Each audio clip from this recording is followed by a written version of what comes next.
আজকে আমি প্রথম কলেজে আসলাম। নতুন ভর্তি হয়েছি কলেজে, আর এসেই একটা মেয়ের সাথে ধাক্কা খেলাম। আসলে আমি ইচ্ছে করে ধাক্কা খাইনি, ওই মেয়ে আমার উপরে পড়ে যায়। আমি দাঁড়াতেই আমার গালে অনেকগুলো চড় থাপ্পড় মারতে শুরু করলো। তোর এত বড় সাহস কি করে হয় আমাকে ধাক্কা দিস? ছোট লোকের বাচ্চা, আমার শরীরটা নষ্ট করে দিল। আমি তো থাপ্পড় খেয়ে আমতা আমতা করে বলতে লাগলাম, দেখেন আমি ইচ্ছে করে ধাক্কা দেই নাই। আপনি তো কথাটা বলা মাত্র আবার গালে আর একটা চড় দিল। চুপ, আর একটা কথাও বলবি না। তোকে আমি আজকেই কলেজ থেকে টিসি দিয়ে বের করে দেওয়ার ব্যবস্থা করছি।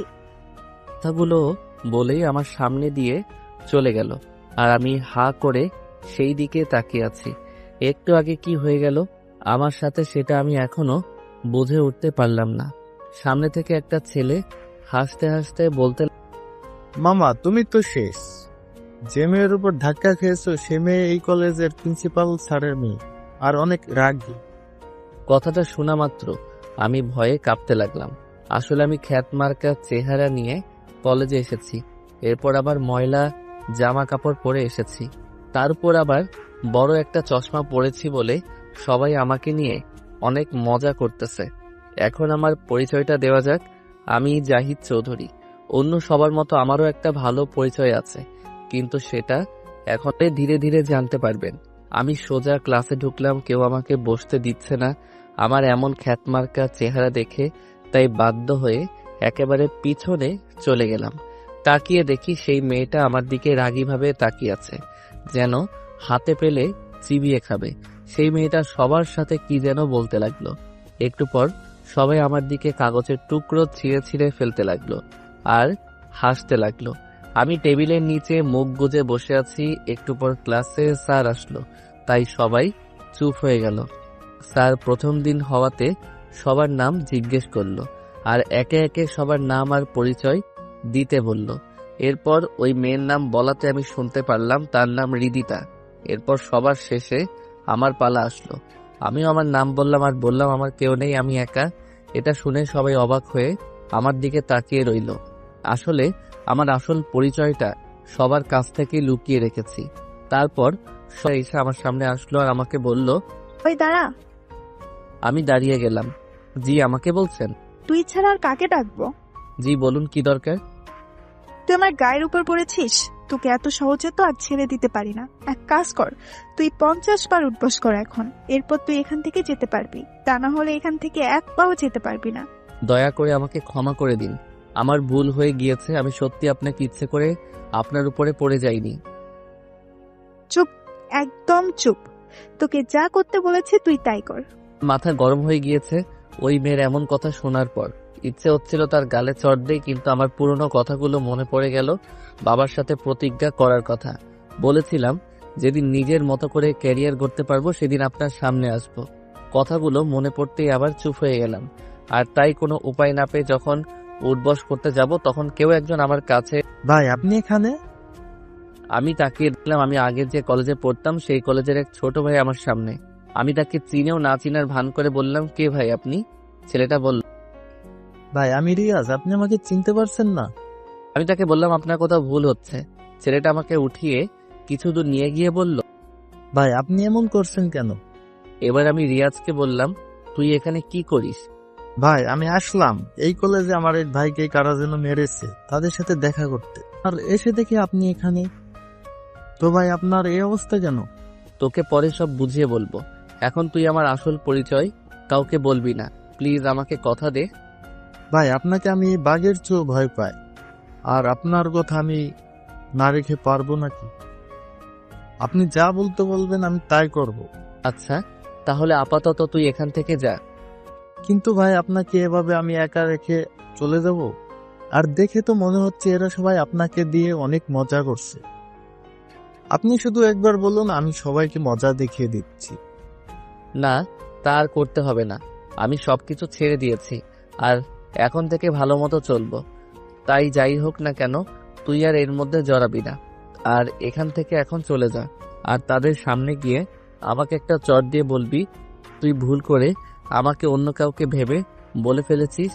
এর আপনি যা বলবেন আমি তাই করব ভাই। আমাদের কথা শেষ করে আবার তাদের সামনে গেলাম। আর আসা মাত্র আমার কথা মতো রিয়াজ আমাকে বলল, তুই তো একটা খ্যাত ছেলে, তোকে ভুলে আমি কি না কি ভেবে বসেছিলাম। এরপর আমার গালে হালকাভাবে একটা চড় দিল। এরপর রিয়াজ চলে গেল। যাক, ছোট লোকটা এমনিতেই আজকের মতো শিক্ষা পেয়ে গেছে। তোকে আজকের মতো ছেড়ে দিলাম, কিন্তু কালকে আবার তোর 12টা বাজাবো। বলেই রিদিতা আর তার বন্ধু বান্ধবীরা সবাই চলে গেল। আমিও সেখান থেকে আমার বাসায় চলে আসলাম।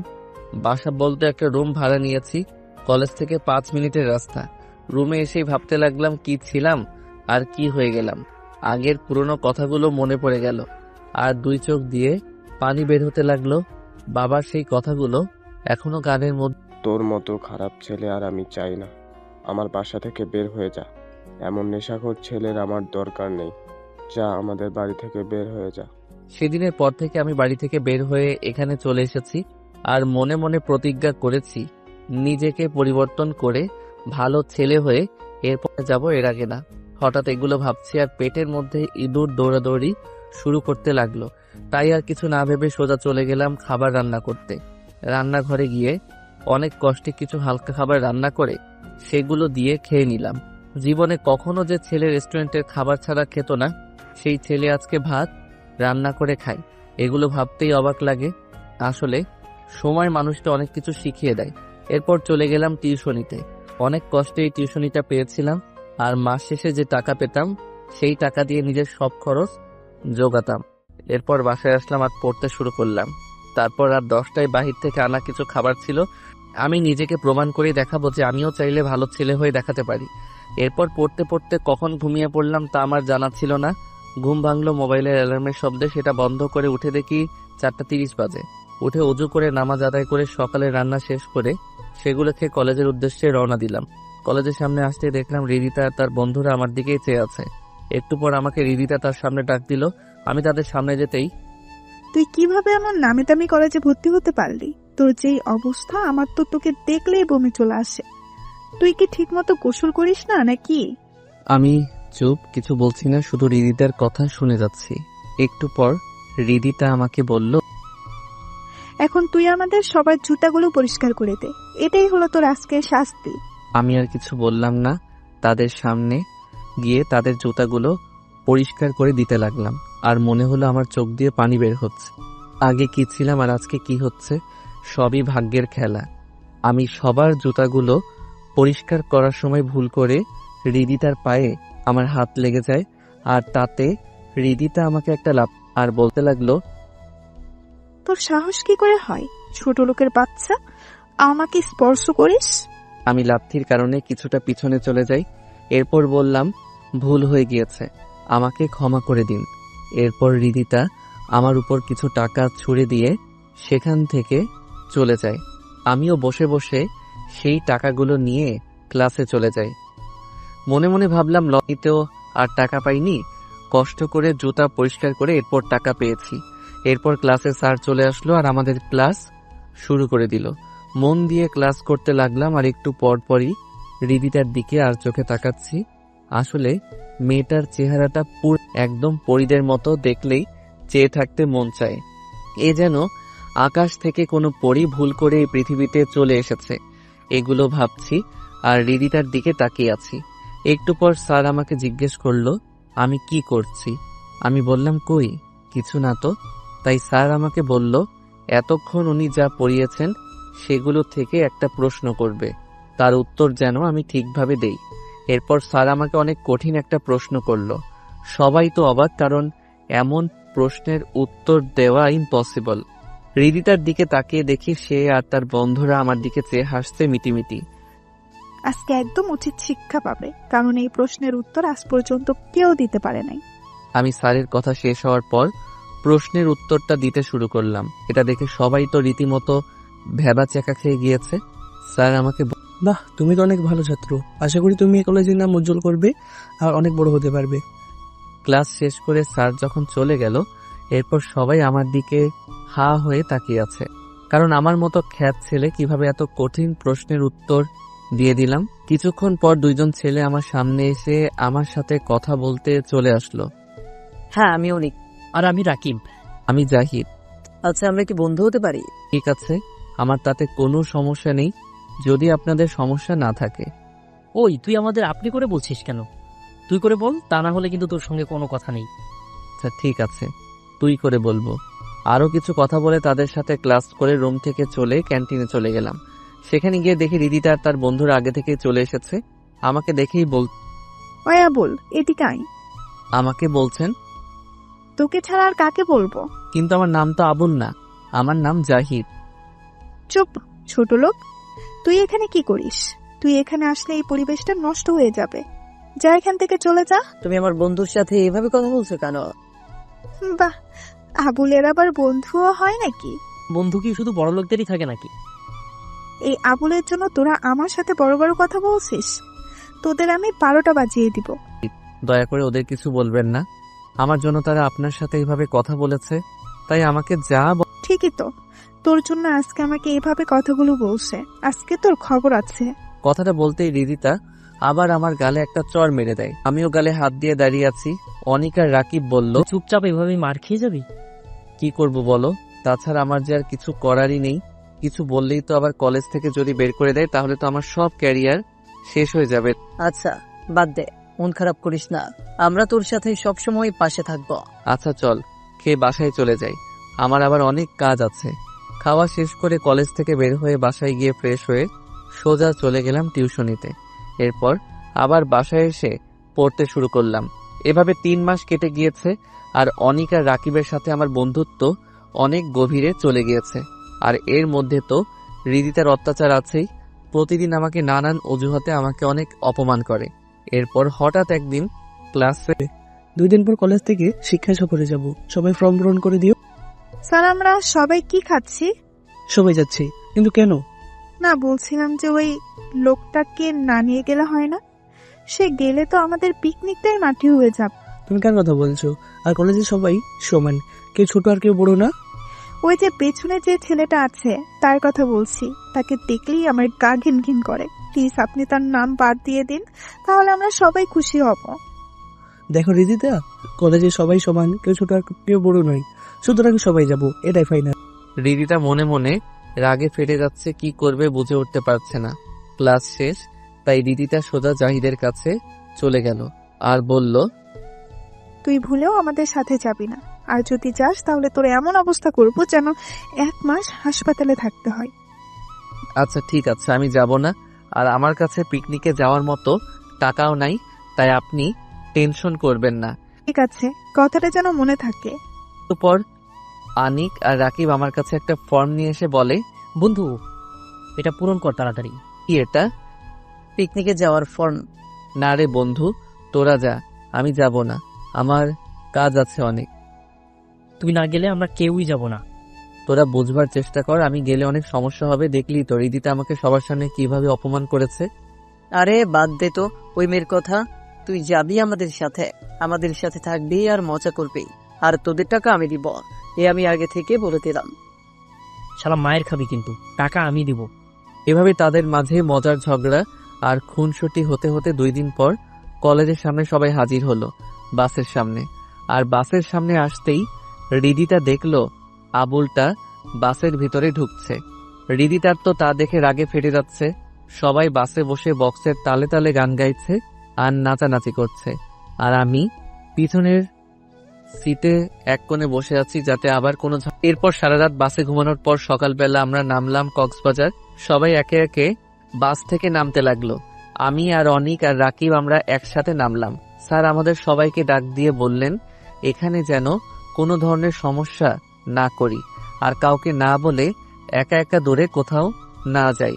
এরপর সবাইকে নিয়ে হোটেলে নিয়ে গেল, যেটা আগে থেকেই বুকিং করা ছিল। আমাদের 3 জনের একটা রুমের চাবি দিল। আমরা রুমে গিয়ে রেস্ট নিলাম, আর কিছুক্ষণ পর সবাই ঘুমিয়ে পড়লাম। এরপর দুপুরে উঠে সবাই খাওয়া শেষ করে বিকেলবেলা আবার সবাই এক জায়গায় হাজির। সবাই এখন আশেপাশে ঘুরতে যাও, কিন্তু ভুলেও বেশি দূরে যাবে না, তাহলে তার বিরুদ্ধে কঠিন ব্যবস্থা নেওয়া হবে। বাহিরে আসতেই স্যার বলল, সবাই এক হও, গ্রুপে ছবি তুলতে হবে। সবাই যখন একসাথে হলো তখন হৃদিতা বলল, স্যার, ওই আবুল যেন আমাদের সাথে না আসে, তাহলে আমরা কেউ ছবি তুলবো না। আমি দেখলাম হৃদিতার সাথে সাথে তার বন্ধুরাও আমাকে তাদের সাথে আসতে না করছে। তখন স্যার বলল, দেখো এটা ঠিক না, তোমরা সবাই ছেলেটাকে এভাবে অপমান করতে পারো না। আর এটা কলেজের নিয়ম, সবাইকে ছবিতে থাকতে হবে। তাহলে আপনিও ছবি তোলেন, আমরা সবাই গেলাম। আপনারা কেউ যাবেন না, আর আমার ছবি তুলতে কোনো ইচ্ছা নেই। আপনারাই ছবি তুলুন, আমি অন্যদিকে আছি। স্যার আবুল যখন বলে দিয়েছে সে ছবি তুলবে না, তাহলে তো হয়েই গেল। স্যার আর কিছু না বলে আমাকে একা রেখেই ছবি তুলে ফেললো। আমি অন্যদিকে আনমনে তাকিয়ে আছি। একটু পর আমার কাঁধে কে যেন হাত রাখলো। পিছনে তাকিয়ে দেখি অনিক আর রাকিব আমার দিকে রাগী দৃষ্টিতে তাকিয়ে আছে। কে তোরা আমার উপর এভাবে রাগীভাবে তাকিয়ে? তুই ছবি তুলতে আসলে না কেন? এমনি রে, আমার এগুলো ভালো লাগে না। তুই রিদিতাকে কেন এত ভয় পাস? আমি চাই না আমার জন্য তোদেরও কোনো ক্ষতি হোক। আচ্ছা চল, সাগরের পাড় দিয়ে হাঁটি, ভালো লাগবে। আমরা সাগরের পাড় দিয়ে হাঁটাহাঁটি করছি, আর অন্যদিকে রিদিতা আর তার বন্ধুরা বক্স দিয়ে নাচানাচি আর হই হুল্লোড় করছে, সাথে বিয়ার আর কোমল পানি আছে। সন্ধ্যা হয়ে এসেছে, তাই অনিক আর রাকিব বলল চল এবার হোটেলে চলে যাই। আমি বললাম তোরা যা, আমি একটু পর আসতেছি। তারাও কিছু না বলে আমাকে রেখে চলে গেল। আমিও সামনের দিকে হাঁটছি, আর দূরে আগুন জ্বালিয়ে একটা মেয়ে আর কিছু ছেলে নাচানাচি করছে বলে মনে হলো। তাই এদিকে রিদিতার বন্ধুরা ভাবলো অনেকদিন পর রিদিতাকে একা পেয়েছে, তাই আজকে তাদের মনের বাসনা পূর্ণ করবে।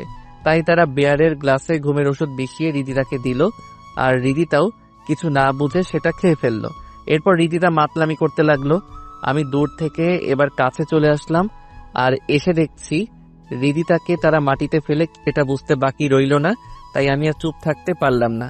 আমি আমার আগের রূপটা একটু তাদেরকে দেখিয়ে দিলাম। একটাকে ধরে দিলাম একটা ঘুষি। সেই ঘুষি খেয়ে মুখে হাত দিয়ে দেখে রক্ত বের হচ্ছে, তাই দেখে বাকিরাও সেখান থেকে পালিয়ে যায়। আমি এরপর নিচে তাকিয়ে দেখলাম রিদিতা মাটিতে শুয়ে আবল তাবল বকছে। তাকে এখন কি করা যায় তাই ভাবছি, আর আশেপাশে দেখছি কেউ নেই আশেপাশে, তাই বাধ্য হয়ে তাকে কোলে তুলে নিলাম। মা গড়ে এই মেয়ে দেখছি অনেক ভারী, আমার মাথা দিয়ে ঘাম বের হচ্ছে। অনেক কষ্টে হোটেলের ভিতরে নিয়ে গিয়ে রিদিতার রুমের চাবিটা নিয়ে ওর রুমে দিয়ে আসলাম। ওকে রুমে এসে খাটে শোয়াতে রিদিতা আমাকে তার কাছে টেনে নিল, আর আমি সোজা তার শরীরের উপরে পড়ে যাই। সে নেশার ঘরে আমাকে তার ঠোঁটে কিস করতে লাগলো। আমি তাকে ছাড়ানোর অনেক চেষ্টা করছি, কিন্তু তার উপর যেন অন্য কেউ ভর করে আছে। অনেক কষ্টে তাকে ছাড়িয়ে এরপর রিদিতাকে শুইয়ে দিলাম, আর আমি রুম থেকে বের হয়ে গেলাম। ভাবছি একটু আগে কি হয়ে গেল, তাই আর কেউ দেখেও নি। এগুলো মনে মনে ভাবতে ভাবতে আমার রুমে গিয়ে দেখি তারা ঘুমিয়ে পড়েছে। আমিও গিয়ে ঘুমিয়ে পড়লাম। এরপর সকালে ঘুম থেকে উঠে দেখি বাইরে অনেক হইচই। আমি বাহিরে আসতেই রিদিতা আমাকে দেখেই আমার জামার কলার ধরে চড় থাপ্পড় দিতে লাগলো, আর তুই নাকি আমাকে কালকে ওখানে নিয়ে এসেছিস? তোর এত বড় সাহস হলো কিভাবে আমাকে নিয়ে এসেছিস? আমি বললাম আপনি কিভাবে জানলেন? হোটেলের স্টাফকে বলাতে সে তোর কথা বলেছে। দেখুন, আমার কিছু করার ছিল না। কালকে রাতে আপনি বাহিরে অজ্ঞান হয়ে পড়েছিলেন, সেখান থেকে আমি আপনাকে এখানে নিয়ে এসেছি। দাঁড়া, আমি আসতেছি, এরপর তোর ব্যবস্থা নিচ্ছি। বলে রিদিতা হোটেলের সিসিটিভি রুমে গিয়ে কালকে রাতে এখানে কি হয়েছে সেগুলো দেখতে লাগলো। আর যা দেখলো তা দেখে তো তার সারা শরীর পুড়তে লাগলো। দেখছে আবুলটা তাকে কোলে করে তার রুমে নিয়ে যাচ্ছে। এরপর সোজা আমার কাছে এসে আমাকে মারতে লাগলো। বল, আমার সাথে কি করেছিস কালকে রাতে? তুই আমার ইজ্জত নিয়েছিস? তার কথা শুনে সবাই তো অবাক, আমিও অবাক। কি বলছে এই মেয়ে? দেখুন, আপনার কোথাও ভুল হচ্ছে। আমি কালকে রাতে যদি আপনাকে না নিয়ে আসতাম, তাহলে আপনার বন্ধুরা আপনার ইজ্জত কেড়ে নিত। এরপর রিদিতার বন্ধুরা আমাকে এসে আমাকে মারতে আর বলতে লাগলো, শালা, তুই একটা মেয়ের ইজ্জত কেড়ে নিয়েছিস, তার উপর আমাদের উপর বদনাম দিচ্ছিস। ওই ফকিরের বাচ্চাটাকে মার, মেরে ওর অবস্থা এমন করবি যাতে আর এমন কাজ না করতে পারে। এরপর রিদিতার কথা মতো তার বন্ধুরা আমাকে অনেক মারধর করে, যার ফলে আমার অনেক জায়গা দিয়ে রক্ত বের হয়। একটু পর স্যার এসে কি হচ্ছে? যা হয়েছে তার বিচার কলেজে হবে, এখানে এগুলো বন্ধ করো। স্যারের কথা শুনে তারা আমাকে ছেড়ে দেয়, আর আমি কোনো রকমে উঠে দাঁড়াই। অনিকা রাকিব আমাকে নিয়ে ডাক্তারের কাছে নিয়ে যায়, আর আমাকে শালা, কি দরকার ছিল ওই মেয়েকে বাঁচাতে? চলে আসতি, যা হওয়ার হতো। তাহলে আজকে তোর এই অবস্থা হতো না। আমি তাদের কালকে রাতের সব ঘটনা খুলে বলি। আমার কথা শেষ হতেই অনিক আমাকে একটা চড় মারে আর বলে, বাদ দে বন্ধু, আমি কিভাবে পারবো এমন একটা খারাপ পরিস্থিতিতে তাকে ফেলে আসতে। আমি না হয় মার খেয়েছি, কিন্তু একটা মেয়ের যা নাকি তার জীবনের সম্পদ, সেটা আমরা তোর মতো বন্ধু পেয়ে অনেক খুশি। এগুলো বাদ দে, এখন কি হবে কলেজে? তোর বিচার হবে। কি বিচার হয় সেটাই তো চিন্তার বিষয়। যা হবার হবে। আল্লাহ যা করবেন ভালোর জন্য হবে। এরপর আমরা ডাক্তারের দোকান থেকে নিজের কিছু কিছু জায়গাতে ব্যান্ডেজ করে আর ওষুধ নিয়ে চলে আসলাম হোটেলে। হোটেলে আসার পর স্যার সবাইকে বলল, কালকে সবাই চলে যাব কলেজের উদ্দেশ্যে, তাই সবাই যেন তৈরি থাকি। এই বলে স্যার চলে গেলেন। পরদিন সকালে বাস আবার কলেজের উদ্দেশ্যে রওনা দিল। এরপর সারাদিন পর সন্ধ্যায় বাস এসে কলেজের সামনে থামলো। যে যার বাস থেকে নেমে বের হতে লাগলো, আর আমি আর আমার বন্ধুরা নেমে পড়লাম। আমি নামতেই রিদিতা বলল কালকের জন্য রেডি থাকতে। আমি আর কিছু না বলে চলে গেলাম। যার জন্য করি চুরি সেই বলে চোর। কথাটা ভেবে অনিক আর রাকিবকে বিদায় দিয়ে আমিও বাসায় চলে আসলাম। এসে ঘুমিয়ে পড়লাম। এরপর সকালে ঘুম থেকে উঠে কলেজের উদ্দেশ্যে রওনা দিলাম। কলেজে আসতে দেখলাম কলেজের মাঠে অনেক লোকজন। আমি ভিতরে যেতেই রিদিতা আমার জামার কলার ধরে টানতে টানতে মাঠের মাঝখানে, সেখানে দেখলাম ছাত্রছাত্রী ছাড়াও স্যার ম্যাডাম আর প্রিন্সিপাল স্যারও আছেন। আমাকে সবার সামনে এনে রিদিতা বলল, বাবা, এই ফকিন্নির বাচ্চা আমার সব শেষ করে দিয়েছে। আমি এখন মুখ দেখাতে পারবো না। ওকে এমন শাস্তি দাও যেন ভুলেও কোনো মেয়ের সাথে এমন কাজ করার আগে 10 বার ভাববে। প্রিন্সিপাল স্যার বলল। একে টিসি দিয়ে বের করে দেই। রিদিতা বলল, না বাবা, একে এত তাড়াতাড়ি এখান থেকে বের করে দেওয়া যাবে না। এর থেকে ভালো হবে আজকে সে আমার চাকর হয়ে থাকবে। এটাই হলো তার শাস্তি। সে আমার ইজ্জত নিয়েছে, তাকে তো এত সহজে ছেড়ে দেওয়া যাবে না। আমি শুধু রিদিতার কথাগুলো চুপ করে শুনছি, কিছু বলছি না। আমি যদি ইচ্ছে করি 1 সেকেন্ডে সবকিছু ঠিক করে ফেলতে পারতাম, কিন্তু আমি চুপ হয়ে আছি। কেননা আমাকে ক্যারিয়ার করতে হবে। এর জন্য সব কষ্ট মাথা পেতে নিতে পারবো। আর এটা তো আমার অতীতের তুলনায় কিছু না। আমি অতীতে যা করেছি সেগুলো এর তুলনায় সব তুচ্ছ। কথাগুলো মনে মনে ভাবছি। এরপর প্রিন্সিপাল স্যার আমার সামনে এসে বলল, এবারের মতো তোকে আমার মেয়ের কথা চিন্তা করে ছেড়ে দিলাম। আর আমার মেয়ে যা বলে তাই কর, যদি ওই কলেজে থাকতে চাস। কথাগুলো বলে চলে গেলেন। এরপর যে যার মতো চলে গেল। ক্লাসে একটু পর আমিও ক্লাসে আসলাম। ভিতর ঢুক রিদিতা আমায় বলল, এই আবুল, আমার সামনে আয়। আমিও তার সামনে চলে আসলাম। আর আসা মাত্র রিদিতা আমায় বলল, তোকে আমি তিল তিল করে কষ্ট দিব, যে কষ্ট তুই না পারবি সইতে, না পারবি কাউকে বলতে। আমি রিদিতাকে অনেক বোঝালাম, দেখুন আপনি আমাকে ভুল বুঝছেন। প্লিজ আমার ক্যারিয়ারটা শেষ করে দিবেন না। আমার অনেক স্বপ্ন, আমি একদিন নিজের পায়ে দাঁড়াবো। আমার কথা শুনে রিদিতা হাসতে লাগলো। ছোট লোকের বাচ্চা বলে কি, তার আবার নাকি স্বপ্ন আছে। তোর স্বপ্ন আমি পানিতে চুবিয়ে মারবো, তুই শুধু দেখতে থাক। এই বলে রিদিতা আমাকে বলল এখন আমি যেন তার জন্য বাহির থেকে খাবার নিয়ে আসি। আমি বললাম এখন তো স্যার আসবে আর ক্লাস শুরু হয়ে যাবে। রিদিতা আমার দিকে রাগীভাবে তাকিয়ে, তুই যাবি কিনা বল, তা না হলে তোর ব্যবস্থা নিচ্ছি। আমি আর কিছু না বলে ক্লাস থেকে বের হয়ে গেলাম রিদিতার কাছ থেকে টাকা নিয়ে। বাহিরে গিয়ে রিদিতার বলা মতো ক্যাডবেরি আর চিপস নিয়ে আবার ক্লাসের সামনে আসলাম। দেখি স্যার ক্লাস করাচ্ছেন। আমাকে দেখেই স্যার বলল, ক্লাস ফাঁকি দে, কোথায় গিয়েছিলি? আমি চুপ করে থাকাতে স্যার আরো অনেক কথা শোনাতে লাগলেন। এরপর আমাকে বাহিরেই থাকতে বললেন। আমিও চুপ হয়ে আছি বাহিরে। এরপর স্যার ক্লাস শেষ করে বাহিরে বের হলে আমি ভিতরে গিয়ে রিদিতার হাতে খাবারের প্যাকেটটি দিয়ে আবার পিছনে চলে আসলাম। আর ভাবতে, এভাবে তো আর আমি নিজের ক্যারিয়ার করতে পারবো না। আমাকে কিছু একটা ভাবতে হবে। বাকি ক্লাসগুলো শেষ করে আমি আর আমার বন্ধুরা কলেজের বাহিরে বের হব। এমন সময় পিছন থেকে আবার ডাক আসলো। আমি বুঝতে পারলাম এটা রিদিতার ডাক, তাই দাঁড়িয়ে পড়লাম আর পিছনে তাকিয়ে দেখলাম রিদিতা। কিরে, তুই আমাকে না বলেই কয়ে যাস? এখন তো ক্লাস শেষ, তাই বাসায় যাচ্ছি। তুই যেখানেই যাস না কেন আমাকে বলে এরপর যাবি। ঠিক আছে, কালকে থেকে বলে এরপর যাব। আজকে যেহেতু তুই ভুল করেছিস, তাই তোর সেই শাস্তি তো পেতেই হবে। এই বলে রিদিতা আমাকে 2টা চড় মারল। এরপর বলল, আর যেন এই ভুল না করিস। আমি গালে হাত দিয়ে চলতে লাগলাম আর মনে মনে বললাম, এর প্রতিশোধ একদিন আমি নিব।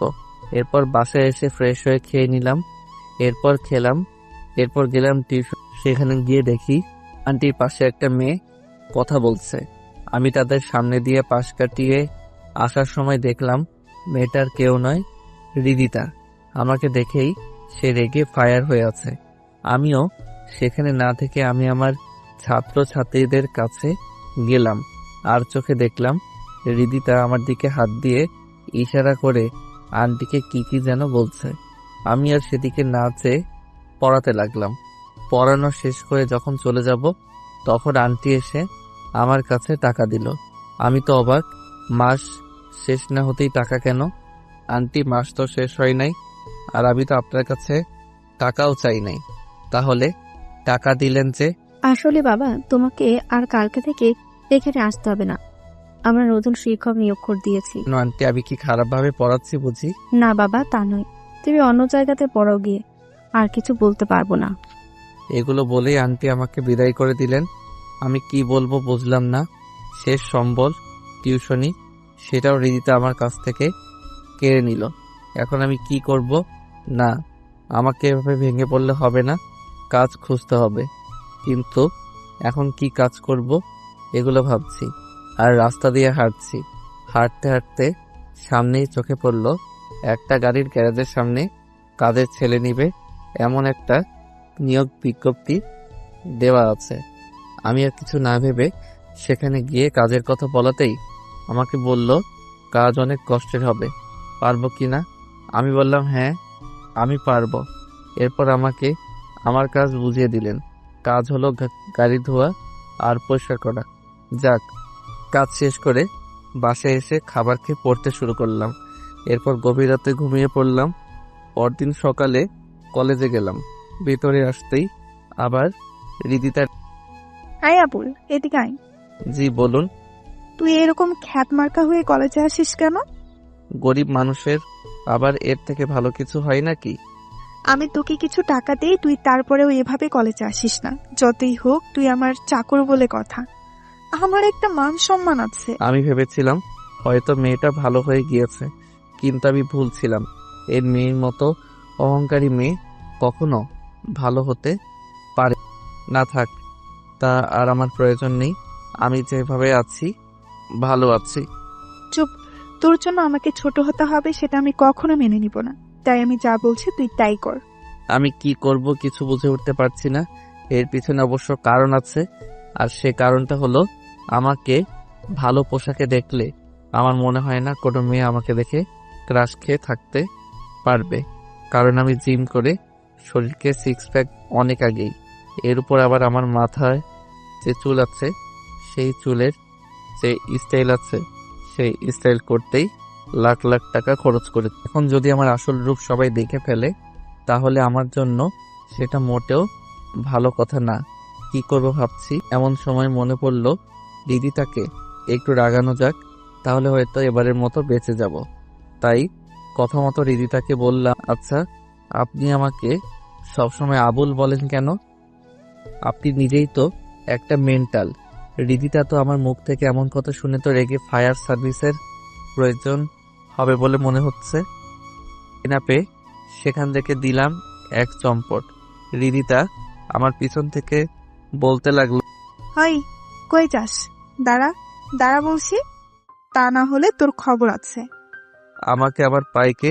আমি সোজা সেখান থেকে চলে ক্লাসে ঢুকে গেলাম। মনে মনে ভাবছি, যাক বাবা, অনেক বড় বিপদ থেকে বেঁচে গিয়েছি। এখন কোনো রকম ভাবে ক্লাসগুলো শেষ করতে পারলেই হলো। একটু পর দিদিতা আর তার বান্ধবীরা ক্লাসে ঢুকে গেল। এর সাথে স্যারও ভিতরে ঢুকলো। মনে মনে ভাবছি, আল্লাহ অল্পতে বাঁচিয়ে দিলেন। দিদিতার দিকে তাকাতেই সে আমায় হাতের ইশারায় বোঝাচ্ছে আজকে আমি শেষ। আমি একটু ঢোক গিললাম। যেভাবে হোক ক্লাস শেষ করে কোনো দিকে না তাকিয়ে এক দৌড়ে কলেজ থেকে বের হয়ে যাব, কারণ আমি চাই না এটা নিয়ে আবার বাড়তি ঝামেলায় পড়ি। যেমন ভাবা তেমন কাজ। সব ক্লাস শেষ হতেই কাউকে কিছু না বলেই দিলাম এক দৌড়ে কলেজের বাহিরে। এরপর বাহিরে গিয়ে ভাবছি এভাবে আর কতদিন করে পালিয়ে বাঁচবো। তোর যা আছে কপালে পরে দেখা যাবে, এখন গ্যারেজে চলে যাই।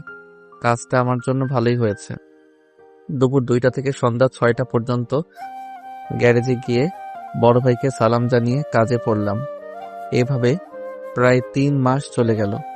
সবই ঠিক আছে, কিন্তু হৃদিতার শাস্তির কোনো কমতি রাখে না আমার জন্য। কেন একটা শাস্তি আমার জন্য থাকবেই, আর আমিও সেগুলো চুপ করে সয়ে যাই। কালকেই তো আমাকে শাস্তি হিসেবে কলেজের বড় মাঠ 10 বার চক্কর দিতে বলেছে। আমিও তাই করলাম। 10 বার এত বড় মাঠ সহজেই তো আর চক্কর দেওয়া যায় না।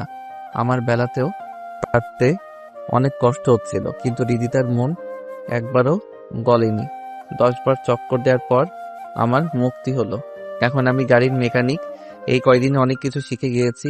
আমার একটা ভালো গুণ আছে, সেটা হলো আমি একবারে যে জিনিসটা দেখাবো সেটা খুব সহজেই শিখে নিতে পারি। তাই আমার এই কাজগুলো শিখতে বেশি দেরি হলো না। এমনই একদিন কাজ করার সময় গ্যারেজে একটা গাড়ি আসলো। গাড়ির ভিতর থেকে যে নামলো তাকে দেখেই আমি তো পুরাই অবাক, কারণ গাড়ি থেকে আর কেউ না, হৃদিতা নেমেছে। সে বাহ, তুই এখানে কাজ করিস? কি করব বলুন, আগে টিউশনিটা তো আপনি আমার কাছ থেকে কেড়ে নিলেন, তাই বাধ্য হয়ে জায়গাতে কাজ করছি। বেশ করেছে তোকে টিউশন থেকে বের করে দিয়ে। বেশি কথা বললে এই জায়গা থেকেও তোকে তাড়ানোর ব্যবস্থা করব। আমি আর বেশি কথা না বলে বললাম, তা কি সমস্যা হয়েছে গাড়ির? কেন সে কথা আমি তোকে কেন বলবো? কারণ এখানে গাড়ি আমি ঠিক করি। মানে তুই আমার গাড়িতে হাত দিবি? তুই জানিস এই গাড়ির দাম কত? তোর মতো ফকির নিয়ে আমার গাড়িতে হাত দিলেই তো আমার গাড়ির সৌন্দর্য নষ্ট হয়ে যাবে। তাহলে আপনি অন্য জায়গাতে নিয়ে যান। এখানে কেন নিয়ে এসেছেন? তুই আমার মুখের উপর কথা বলিস? তোর এত বড় সাহস! কথা না বলে আমার গাড়ি ঠিক করে দে, কিন্তু খুব সাবধানে। গাড়ির যেন কোনো ক্ষতি না হয়, তাহলে তোর কিডনি বিক্রি করে দেব। কি মেয়ে রে বাবা, এমন মেয়ে জীবনেও দেখি নাই। সব সময় অহংকার, আর সামান্য 5 লাখ টাকার গাড়ির জন্য এই অবস্থা। ভাবতেই হাসি পেল। তাই আর কিছু না ভেবে হৃদিতার গাড়ি ঠিক করতে লাগলাম। ইঞ্জিনের সমস্যা ঠিক করতে অনেক সময় লাগবে, তাই হৃদিতাকে বললাম, আপনার গাড়ির ইঞ্জিন নষ্ট হয়ে গিয়েছে, নতুন লাগাতে হবে, আর আজকে ঠিক হবে না, কাল। ভালো গাড়ি আর তুই বলছিস ইঞ্জিন নষ্ট? আমার গাড়ির ইঞ্জিন চুরি করার ধান্দা। তোদের মতো ছোট লোকদের আমি ভালো করেই চিনি। আপনার যদি আমার কথা বিশ্বাস না হয় তাহলে অন্য গ্যারেজে নিয়ে যান। এরপর হৃদিতা আমাকে তার গাড়ির চাবি দিয়ে আরো কিছু গালাগালি করে চলে গেল। ইচ্ছে করছিল গাড়িটার 12টা বাজিয়ে ফেলি, কিন্তু এখন নিজেকে পরিবর্তন করতে চেষ্টা করছি, তাই আর মাথা গরম। আমি গাড়ির ইঞ্জিনটা খুলে রেখে এরপর বাসায় চলে আসি। বাসায় এসে খাবার খেয়ে পড়তে শুরু করি, কারণ কিছুদিন পর পরীক্ষা শুরু, তাই আমাকে বেশি করে পড়তে হবে। ভালো রেজাল্ট যে আনতেই হবে। সকালে ঘুম থেকে উঠে কলেজে চলে গেলাম। সেখানে অনিক আর রাকিব আমার জন্য অপেক্ষা করছে। আমি তাদের সামনে গিয়ে বললাম, কিরে? জাহির, তুই কিন্তু অনেক পরিবর্তন হয়ে গেছিস। আমাদের সাথে ঠিক মতো কথা বলতে চাস না।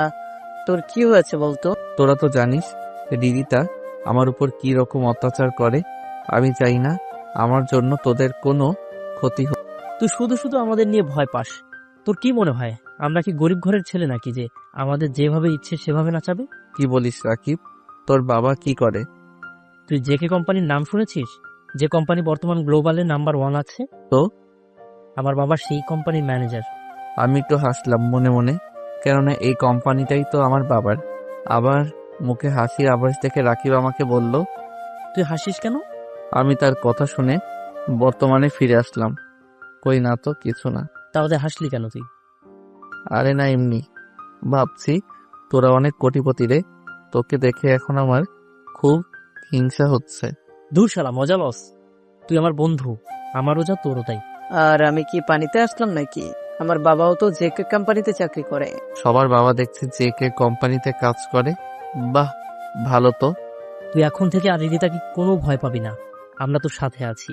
আচ্ছা, দেখা যাবে, আগে কয়েকটা দিন যাক, সময় হলে কে কাকে ভয় পায় সেটা সবাই দেখতে পারবে। আচ্ছা দোস্ত, এখন চল, ক্লাসের সময় হয়ে যাচ্ছে। ক্লাসে ঢুকে সোজা বেঞ্চে বসে পড়লাম, কিন্তু কি হলো, এটা নিচ দিয়ে ভিজা লাগছে কেন? নিচে তাকিয়ে দেখি আমার বেঞ্চে তেল জাতীয় জিনিস আগে থেকে রেখে, তার ফলে আমার প্যান্ট ভিজে গেছে। পাঠক পাঠিকারা, আপনারাই বলুন তো এখন আমার কেমনটা লাগে। আমি আশেপাশে তাকিয়ে দেখি হৃদিতা মুচকি মুচকি হাসছে। আমার আর বুঝতে বাকি রইল না এটা কার কাজ। কি আর করার, এভাবেই বাকিটা ক্লাস শেষ করে দিলাম একদৌড়। আজকে নিজেকে সত্যি আবুল আবুল মনে হচ্ছে। মজা নেওয়ার একটা মাত্রা থাকে, কিন্তু আজকেরটা কি বলবো। সোজা চলে আসলাম বাসায়।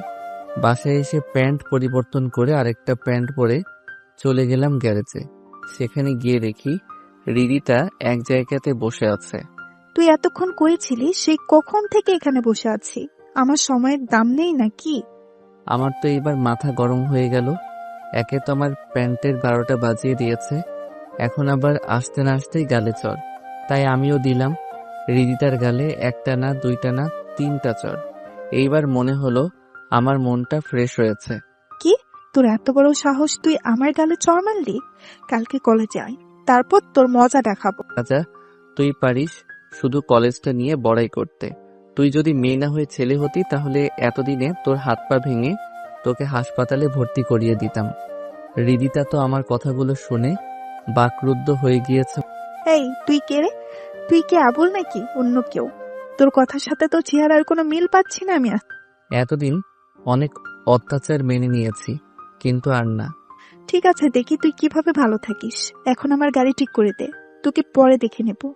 আমিও আর কিছু না বলে গাড়িটা ঠিক করতে শুরু করলাম। নতুন ইঞ্জিন লাগিয়ে আর একটু মেরামত করে গাড়িটা ঠিক করে দিলাম। এরপর হৃদিতা তার গাড়ি নিয়ে চলে গেল, আর যাওয়ার আগে আমার দিকে রাগী দৃষ্টিতে তাকিয়ে ছিল। হৃদিতা চলে যাওয়ার পর আমি রাকিবকে সবকিছু ফোন করে জানিয়ে দিলাম। দোস্ত, তুই কিছু চিন্তা করিস না, আমরা তো আছি। তুই কালকে কলেজে আয়, বাকিটা আমাদের উপর ছেড়ে দে।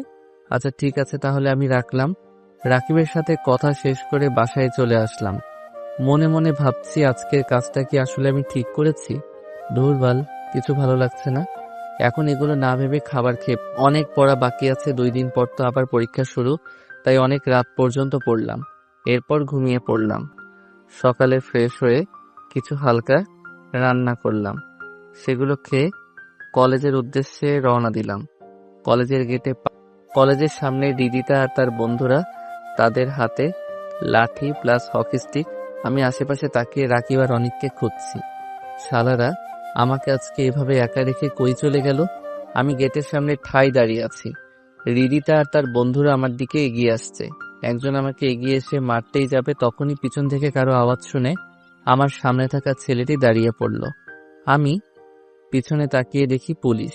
ভাবলাম হৃদিতা আবার পুলিশকেও জানিয়েছে নাকি। এখন তো আমার 2 দিক দিয়ে বিপদ, জলে কুমির ডাঙায় বাঘ। মনে মনে ভাবছি জাহিদ, আজকে তুই শেষ। তখন তুই ভয় পাস না, পুলিশকে আমি ফোন করে আসতে বলেছি। এইখানে কি হচ্ছে এসব? স্যার, এই ছোট লোকের বাচ্চা আমাকে মেরেছে।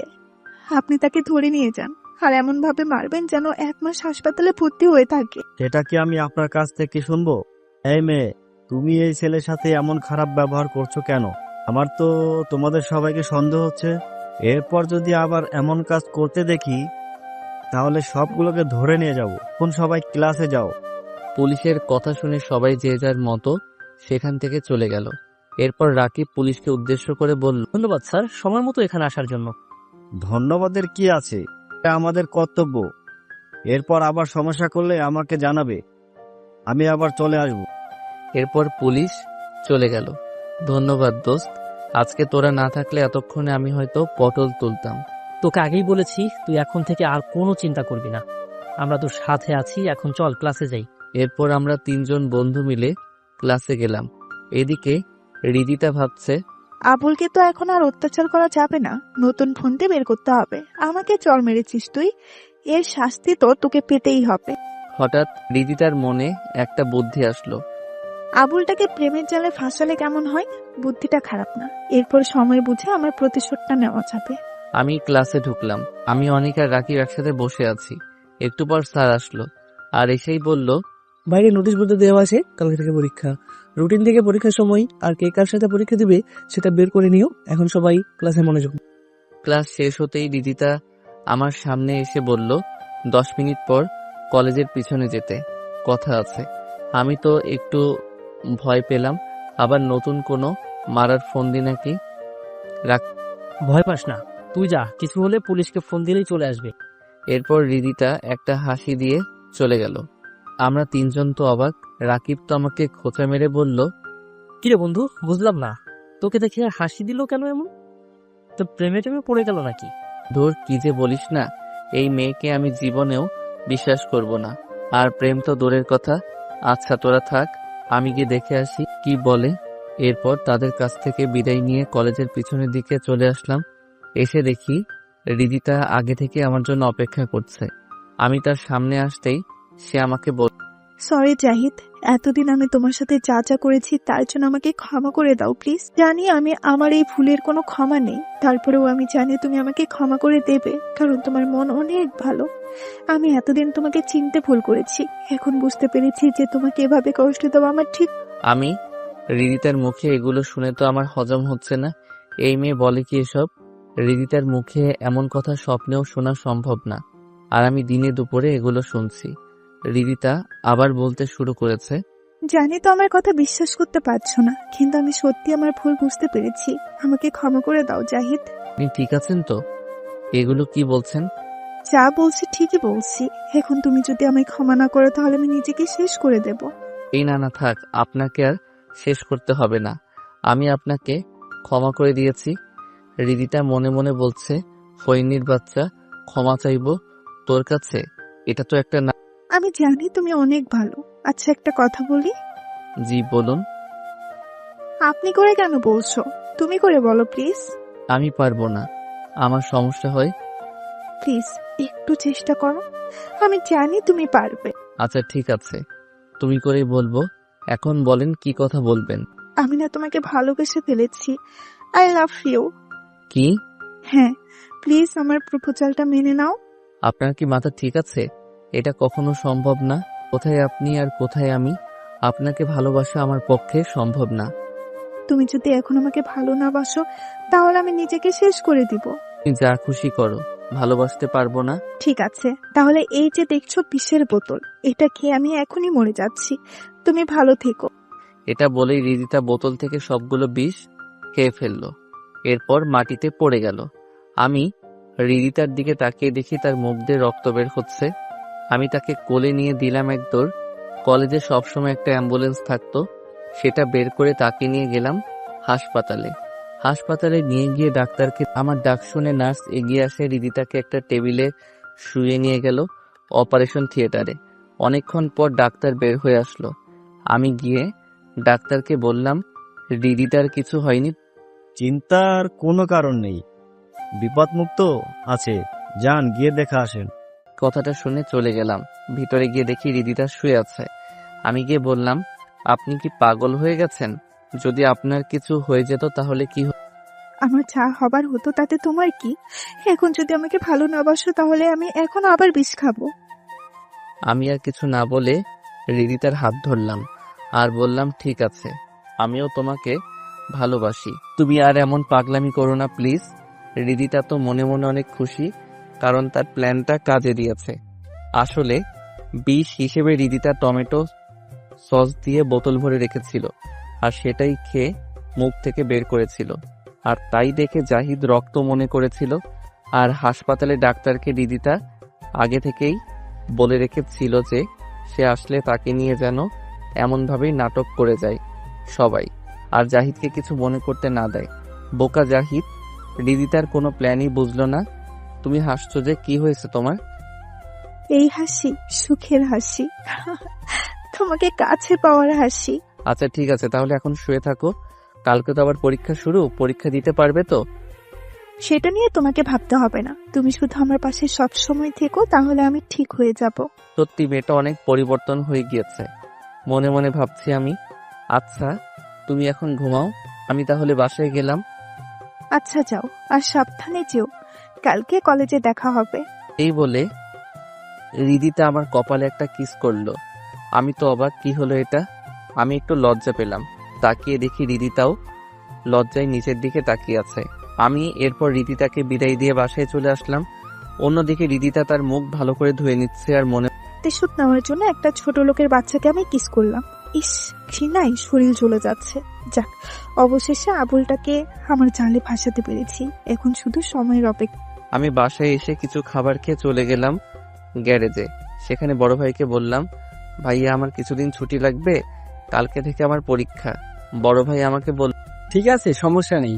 ভালো করে পরীক্ষা দিস, আর পরীক্ষার পর আবার কাজে চলে আসিস। আর এনে তোর আগের মাসে। আমি টাকা হাতে নিয়ে ভাইয়াকে ধন্যবাদ জানিয়ে রুমে চলে আসলাম। এসে পড়ায় মন দিলাম। পড়া শেষ করে ঘুমিয়ে পড়লাম। এরপর কখন সকাল হলো বুঝতেই পারলাম না।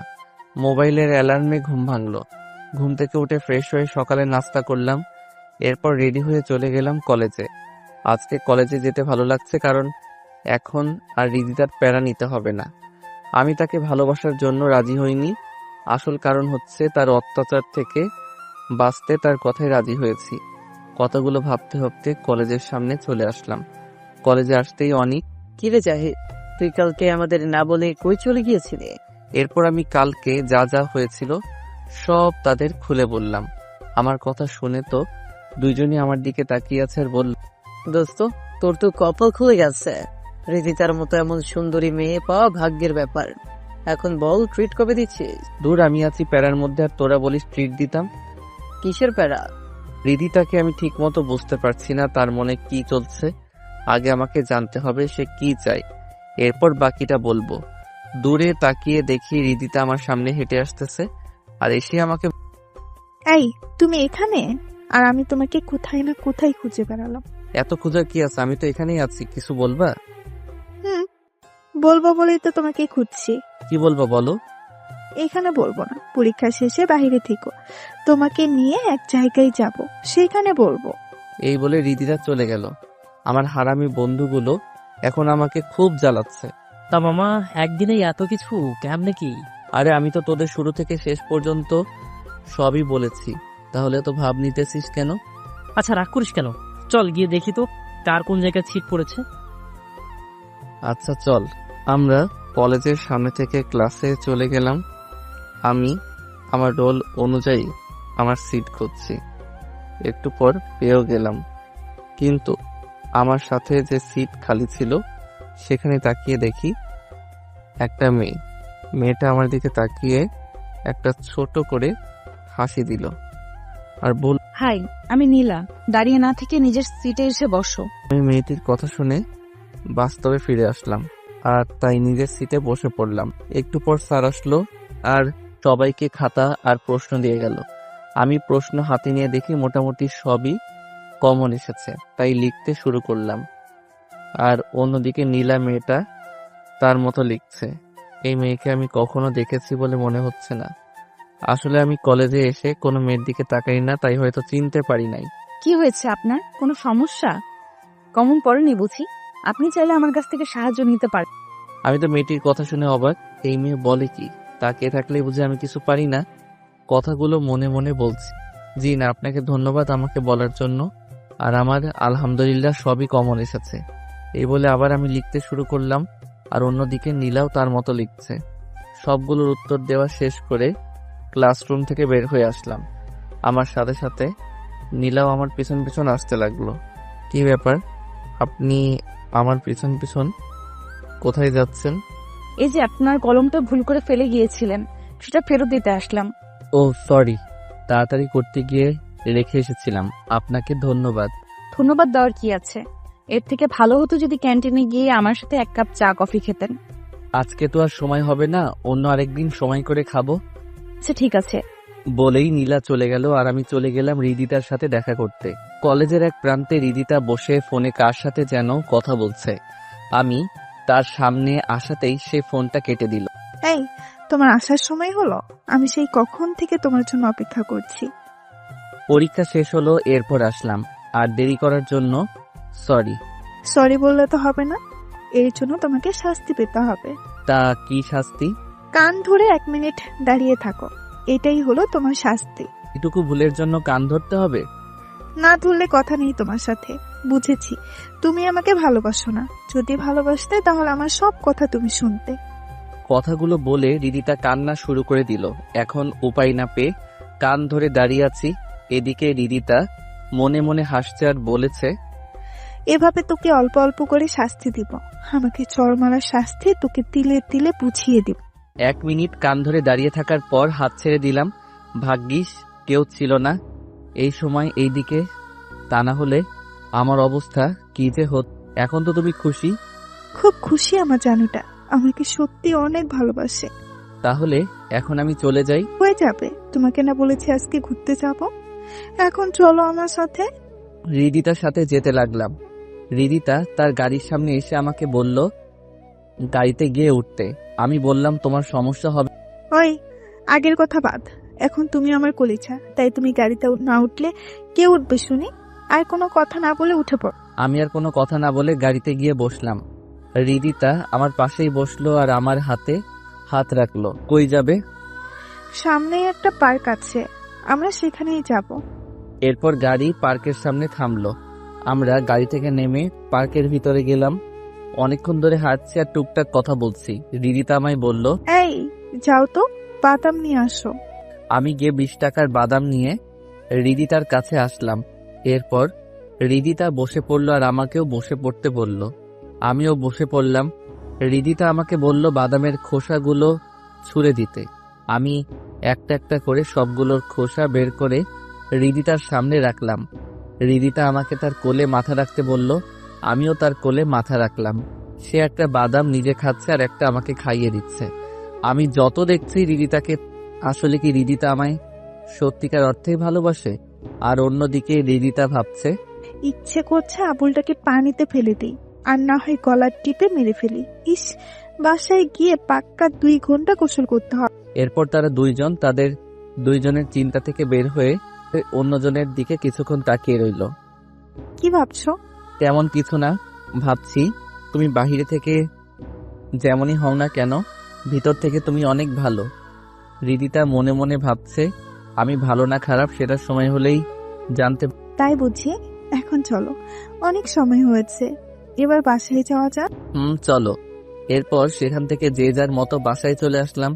এভাবে বেশ অনেক দিন কেটে গেল। পরীক্ষাও সবগুলো ভালোভাবে পরীক্ষা দিয়েছি, আশা করি একটা ভালো মার্ক পাবো। অন্যদিকে হৃদিতার সাথেও অনেক ঘুরলাম, একসাথে খাওয়া দাওয়া করলাম, কিন্তু তার প্রতি আমার কোনো ফিলিংস কাজ করছে না। এর মধ্যে অনেকবার হাত ধরা, তার কোলে মাথা রাখা, এমনকি পরীক্ষার শেষের দিন হৃদিতা আমায় কিস। এরপরও তার প্রতি আমার কোনো ফিলিংস কাজ করছে না। কথাগুলো মনে মনে ভাবছি। নীলা আমার সামনে এসে হাজির হলো। কি ব্যাপার মিস্টার, কি ভাবছেন না তো? আমি চুপ করে অতল সমুদ্রে ভেবেই যাচ্ছি, তা দেখে নীলা আমায় হাত দিয়ে ধাক্কা দিল। এবার আমার হুঁশ ফিরে আসলো। আমি হুড়মুড়িয়ে তাকিয়ে দেখি নীলা আমার সামনে। কি ব্যাপার, আপনি এখানে? সেই কখন থেকে আপনাকে ডেকে যাচ্ছে, আপনার তো কোনো পাত্তাই নেই। তা এত কি ভাবছেন মিস্টার? এমনি কিছু না, তা আপনার কি খবর? আমার খবর নিয়ে আর কি করবেন? আমাকে তো আপনি। কথাটা বলেই নীলা চুপ হয়ে গেল। কি হলো, চুপ করে গেলেন যে? না, তেমন কিছু না। আচ্ছা চলেন ক্যান্টিনে গিয়ে 1 কাপ কফি খেয়ে আসি, যদি আপনার সময় হয় তো। আমার আজকে কোনো কাজ নেই এখন, তাই আপনার সাথে 1 কাপ কফি খাওয়াই যায়। এরপর আমরা চলে গেলাম ক্যান্টিনে। নীলা আমার আর তার জন্য 2টা কফি অর্ডার করলো। আর একটু পর কফি চলেও। আচ্ছা, তোমার বাসায় কে কে আছে? কেউ নেই। মানে? কেউ নেই মানে কেউ নেই। কোথায় আছেন তাহলে? জানি না। আপনি কি আমার কথায় রাগ করেছেন? না, তেমন কিছু না। আসলে আমি আমার অতীতগুলো মনে করতে চাই না, তাই এসব কথা থাক, অন্য আরেকদিন বল। আচ্ছা ঠিক আছে, তবে আপনাকে একটা কথা বলার ছিল। কি কথা? আপনি কি জানেন হৃদিতা আপনাকে নিয়ে গেম খেলছে? মানে হলো সে আপনার সাথে মিথ্যা ভালোবাসার নাটক করছে। সেটা আপনি কিভাবে জানলেন? কারণ আমি তার বান্ধবী ছিলাম এক সময়, কিন্তু এখন আর নেই। আপনাকে কষ্ট দেওয়ার জন্য সে এগুলো করছে, আরো অনেক কিছু করতে যাবে সামনে দিয়ে। তা আমাকে আপনি এগুলো কেন বলছেন? কারণ আমি জানি আপনি অনেক ভালো, আর আপনাকে এইভাবে কষ্ট পেতে দেখলে আমার ভালো লাগে না। আমি আপনাকে অনেক আগে থেকেই ফলো করেছি। আপনি সবার মতো না, একদম আলাদা। আপনার মধ্যে কোনো 6-9 নেই। আপনি প্লিজ হৃদিতার থেকে সাবধান। আর আমি যে এগুলো আপনাকে বলেছি, এই কথাটা হৃদিতাকে বলবেন না। আপনি কি পাগল হয়ে গেছেন নাকি? আপনি আমার অনেক বড় উপকার করলেন, আর আপনার কথা আমি বলে দিব এই কথা ভাবলেন কিভাবে? যাই হোক, আসলে আমিও হৃদিতাকে ভালোবাসি না। সত্যি বলতে, তার কাছ থেকে একটু শান্তি পেতে তার সাথে তাল মিলিয়ে যাচ্ছি। আমার যেভাবেই হোক কলেজ লাইফটা শেষ করা। ও আচ্ছা, আপনি সত্যিই রিদিতাকে ভালোবাসেন না? জি না, নীলাকে দেখলাম সে অনেক খুশি হয়েছে বলে মনে হচ্ছে, তাই আমি বললাম, কি হলো আপনার আবার? আপনি হাসছেন যে? সেটা আপনি যদি বুঝতে পারতেন তাহলে তো অনেক ভালো হতো। আপনি আসলে একটা আবুল। এই কথা বলে নীলা দৌড়ে চলে গেল। আমিও নীলার চলে যাওয়ার দিকে তাকিয়ে আছি। আমি নাকি আবুল? আমি যে কি সেটা যদি আপনি জানতেন তাহলে তো হয়েই যেত। এরপর আমিও আর এখানে না দাঁড়িয়ে বাসায় চলে আসলাম। বাসায় এসে রান্না করে খাবার খেলাম। কলেজ কয়েকদিনের জন্য ছুটি দিয়েছে পরীক্ষার জন্য, তাই এই কয়েকদিন একটু ভালোভাবে নিজেকে মানিয়ে নিতে হবে। শুয়ে শুয়ে এগুলো ভাবছি। যখনই ঘুম চলে আসবে ঠিক তখন মোবাইলটা বেজে উঠল। এই সময়ে আবার কে ফোন দিল? মোবাইলের স্ক্রিনে তাকিয়ে দেখি অচেনা নাম্বার থেকে কে যেন ফোন দিয়েছে। ভাবছি ফোনটা ধরবো নাকি কি ভেবে যেন ফোনটা ধরলাম। তো কে বলছেন?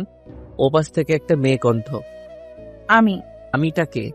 আরে আমাকে চিনতে পারছেন না? আমি নীলাম। আপনি? তা আপনি আমার নাম্বার কিভাবে পেলেন? সেটা বলা যাবে না।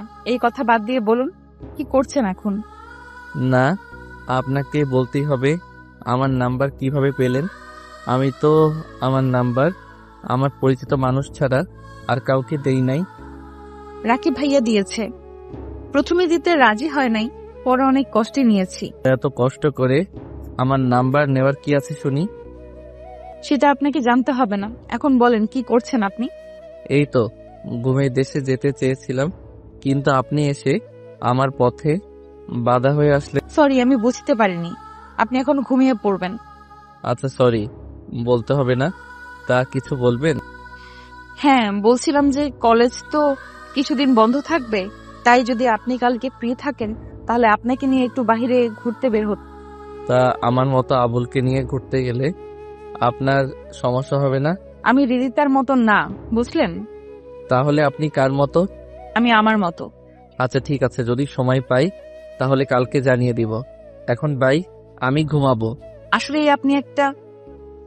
কথাটা শেষ না করে নীলা ফোন কেটে দিল। বাকি কথাটা আমি জানি, আর সেটা হলো আমি একটা আবুল। আবুল হিসেবে দেখছি আমার বেশ সুনাম। একটা জিনিস ভেবে দেখলাম, নীলার সাথে কথা বলতে আমার খারাপ লাগে না, যেমনটা হৃদিতার সাথে কথা বলতে গেলে হতো। নীলা যখন আমাকে তার হাত দিয়ে স্পর্শ করেছিল তখন মনের মধ্যে একটা কারেন্টের মতো ঝাটকা লেগেছিল। আর নীলা দেখতেও তো খারাপ না, বেশ ভালো, ভদ্র, অহংকার নেই মনের মধ্যে। এমন একজনকেই তো আমি আমার জীবনে খুঁজছি। আচ্ছা, নীলাকে কি কালকে বলে দেখবো সে আমাকে ভালোবাসে কিনা? ওকে কালকে ঘুরতে যাওয়ার সময় এক ফাঁকে বলে দেখব। এখন ঘুমাই। ঘুম থেকে উঠে দেখি সকাল হয়ে গিয়েছে। উঠে ফ্রেশ হয়ে সকালে নাস্তা করলাম। ফোনে চেয়ে দেখি কালকের নাম্বার থেকে 20টা মিস কল এসেছে। এই এত সময় কি করছিলেন শুনি? এই তো ঘুম থেকে উঠে রান্না করলাম, এখন নাস্তা করছি। আহা রে, বেচারার কি কষ্ট। তাই তো বিয়ে করলেই তো পারেন। আমার মতো আবুলকে কোন মেয়ে বিয়ে করবে শুনি? তাহলে একটু ভালো করে তাকিয়ে দেখেন, তাহলেই দেখতে পারবেন। কই, নেই তো। থুর, আপনি আসলেই একটা। আচ্ছা যাই হোক, তাড়াতাড়ি নাস্তা করে বের হন। আমি কিন্তু রেডি হয়ে বসে আছি আপনার জন্য। ওকে, আমি বের হচ্ছি। তা কোথায় আসবো? আমি আপনাকে মোবাইলে মেসেজ করে পাঠিয়ে দিচ্ছি, দেখে নিন। ওকে। এরপর নীলা ফোন কেটে দিল। আর একটু পর একটা মেসেজ আসলো, তাতে একটা ঠিকানার নাম দেওয়া আছে। আমি চিনি সেটা, তাই নাস্তা শেষ করে বাসা থেকে বের হয়ে গেলাম সেখানে। প্রায় 30 মিনিট পর সেখানে চলে গিয়ে দেখি নীলা একটা নীল শাড়ি পরে এক জায়গাতে দাঁড়িয়ে আছে। আমি তার সামনে গিয়ে দাঁড়ালাম। আমি তো নীলার দিক থেকে চোখ নামাতেই পারছি না, এত সুন্দর লাগছে আজকে নীলাকে শাড়ি। কি হলো মিস্টার, এভাবে কি দেখছেন? আমি ওইভাবেই তাকিয়ে আছি। এই যে। এইবার নীলা আমার মাথায় হাত দিয়ে একটু ঝাঁকালো। আমি হুঁশ ফিরে পেয়ে নীলার দিকে তাকালাম। আমতা আমতা করে বললাম, কি বলুন? শুনছি। নীলা আমার কাণ্ড থেকে হাসতে লাগলো, আমিও হেসে। হয়েছে, আর হাসতে হবে না। তো এইভাবে আমার দিকে তাকিয়েছিলেন কেন? সত্যি আপনাকে অনেক সুন্দর লাগছে আজকে। শাড়িতে যে আপনাকে এত সুন্দর লাগবে সেটা আমার আগে জানা ছিল না। নীলাকে দেখলাম একটু লজ্জা পেয়েছে। থাকার পান দিতে হবে না, এখন চলুন পার্কের ভেতরে যাই। আচ্ছা চলুন। এরপর নীলার সাথে ভিতরে ঢুকে ঘুরতে লাগলাম। এক জায়গাতে এসে নীলা বলল, এই চলুন তো, ফুচকার দোকান দেখতে পাচ্ছি, আসেন ফুচকা খাবো। আমি তো ফুচকা খাই না। আমি বলেছি তো আপনাকে খেতে হবে। এরপর আমি আর কিছু বললাম না। দোকানদারকে বললাম, মামা 2 প্লেট ফুচকা বানিয়ে দিতে। এরপর মামা 2 প্লেট ফুচকা দিল। নীলা ফুচকার প্লেট হাতে পেয়ে খেতে শুরু করেছে। মেয়েরা যে এত ফুচকা কিভাবে খেতে পারে সেটা আমার জানা নেই। নীলা আমার দিকে কি হলো, আপনি খাচ্ছেন না কেন? এমনি ভালো লাগছে না। এরপর নীলা আমাকে বলল হা করতে। আমি হা করতে নীলা আমার মুখে একটা ফুচকা দিয়ে বলল। এখন খান। আমি ফুচকাটা খেয়ে আবার নীলার দিকে তাকিয়ে আছি, তাই দেখে নীলা হয়তো বুঝে গিয়েছে যে আমাকে একটার পর একটা ফুচকা খাইয়ে দিতে লাগলো। জীবনে কখনো ফুচকা খাই, কিন্তু এখন মনে হচ্ছে দুনিয়ার সব ফুচকা আমাকে আজকে খাইয়ে দিলেও হয়তো আমার পেট ভরবে না। প্লেটে ফুচকা সব শেষ। নীলা আমাকে বলছে, কি মিস্টার, আপনি না ফুচকা খান না? তাহলে এগুলো সব কে খেলো? আমি আর কিছু বলতে পারলাম না, চুপ করে আছি। কি বলবো, আমি সত্যি তো কখনো ফুচকা খাইনি, আর আজকে 1 প্লেট খেয়ে ফেললাম। নীলা আবার বলল, আচ্ছা চলেন এখন ওই দিকটায় যাওয়া যাক। আমিও হ্যাঁ সূচক জবাব দিলাম। এরপর দুইজনে হাঁটছি পাশাপাশি হয়ে। একটু পর আমি নীলাকে বললাম, আচ্ছা নীলা, একটা কথা বলবো? হ্যাঁ বলেন, কি কথা বলবেন? আচ্ছা, আপনি কি কাউকে পছন্দ করেন? এমন প্রশ্ন করলেন যে? না, এমনি মনে হলো তাই বললাম। ও আচ্ছা, আসলে আমি একজনকে অনেক ভালোবাসি। সেই কলেজের প্রথম দিন যখন তাকে দেখেছিলাম, ঠিক তখন থেকেই সে সবার থেকে একদম আলাদা। গরিব ঘরের সন্তান হলেও তাকে আমি অনেক ভালোবাসি। আমার বুঝতে বাকি রইল না যে নীলা কার কথা বলছে। তারপরেও তাকে বললাম, এত সহজ করে বললাম, এর পরও আপনাকে তার নাম বলে দিতে হবে? আপনি সত্যি একটা আবুল। যান, আপনার সাথে কথা নেই। এই ছেলেটার নাম বলা যাবে কি? এই বলে নীলা চলে যেতে চাইল। আমি পিছন থেকে নীলার একটা হাত ধরে ফেললাম। নীলা দাঁড়িয়ে গেল। কি হয়েছে আপনার? আপনি আমাকে ধরলেন যে? তা এভাবে চলেই যাবেন নাকি সেই ছেলেটার মনের কথাটাও একটু শুনবেন? জি বলুন। ভালোবাসি। এইভাবে না, সুন্দর করে প্রপোজ করেন। তুমি হাসতে পারলে আমিও হাসতে পারবো, তুমি কাঁদতে পারলে আমিও কাঁদতে পারবো, তুমি ভালোবাসতে পারলে আমিও ভালোবাসতে পারবো, শুধু পারবো না তোমাকে ভুলে যেতে। I love you. এরপর নীলা আমাকে জড়িয়ে ধরলো আর কান্না করতে করতে, কখনো আমাকে ছেড়ে যাবেন না তো? জীবন থাকতে আপনাকে ভুলতে পারবো না, কিন্তু মরে গেলে তার কথা বলতে পারবো না। অনেক হয়েছে আপনি করে বলা, এখন থেকে তুমি করে বলবে। আচ্ছা ঠিক আছে।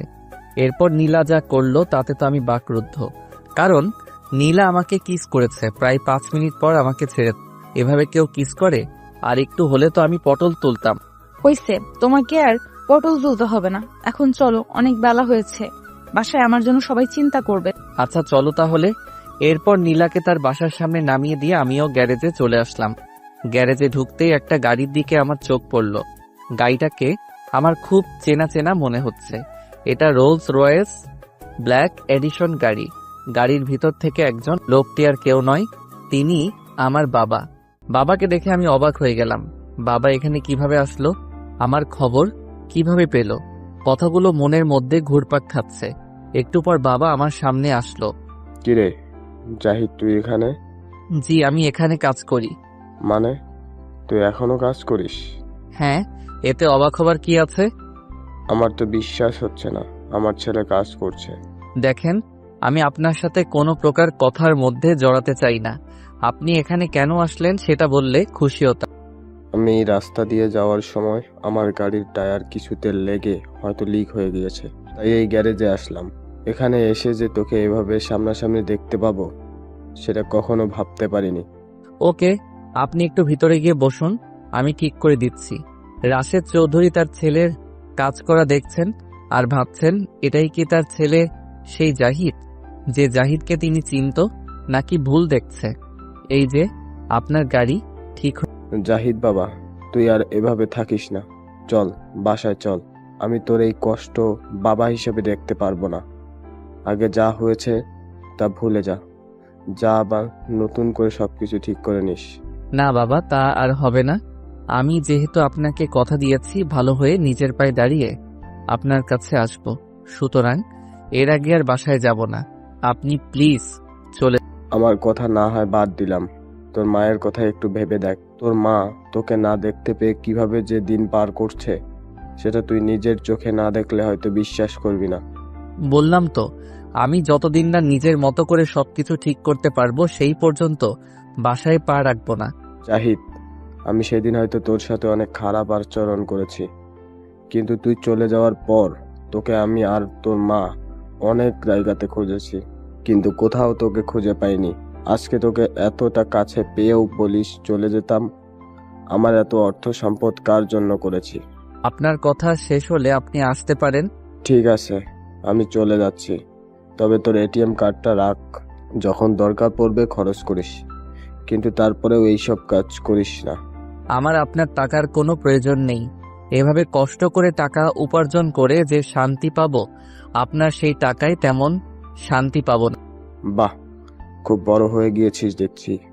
খুশি হলাম, আজকে আমার অনেক গর্ব হচ্ছে তোকে নিয়ে। কিন্তু তুই এই কার্ডটা রাখ, বাবা হিসেবে আমি তোকে রিকোয়েস্ট করছি।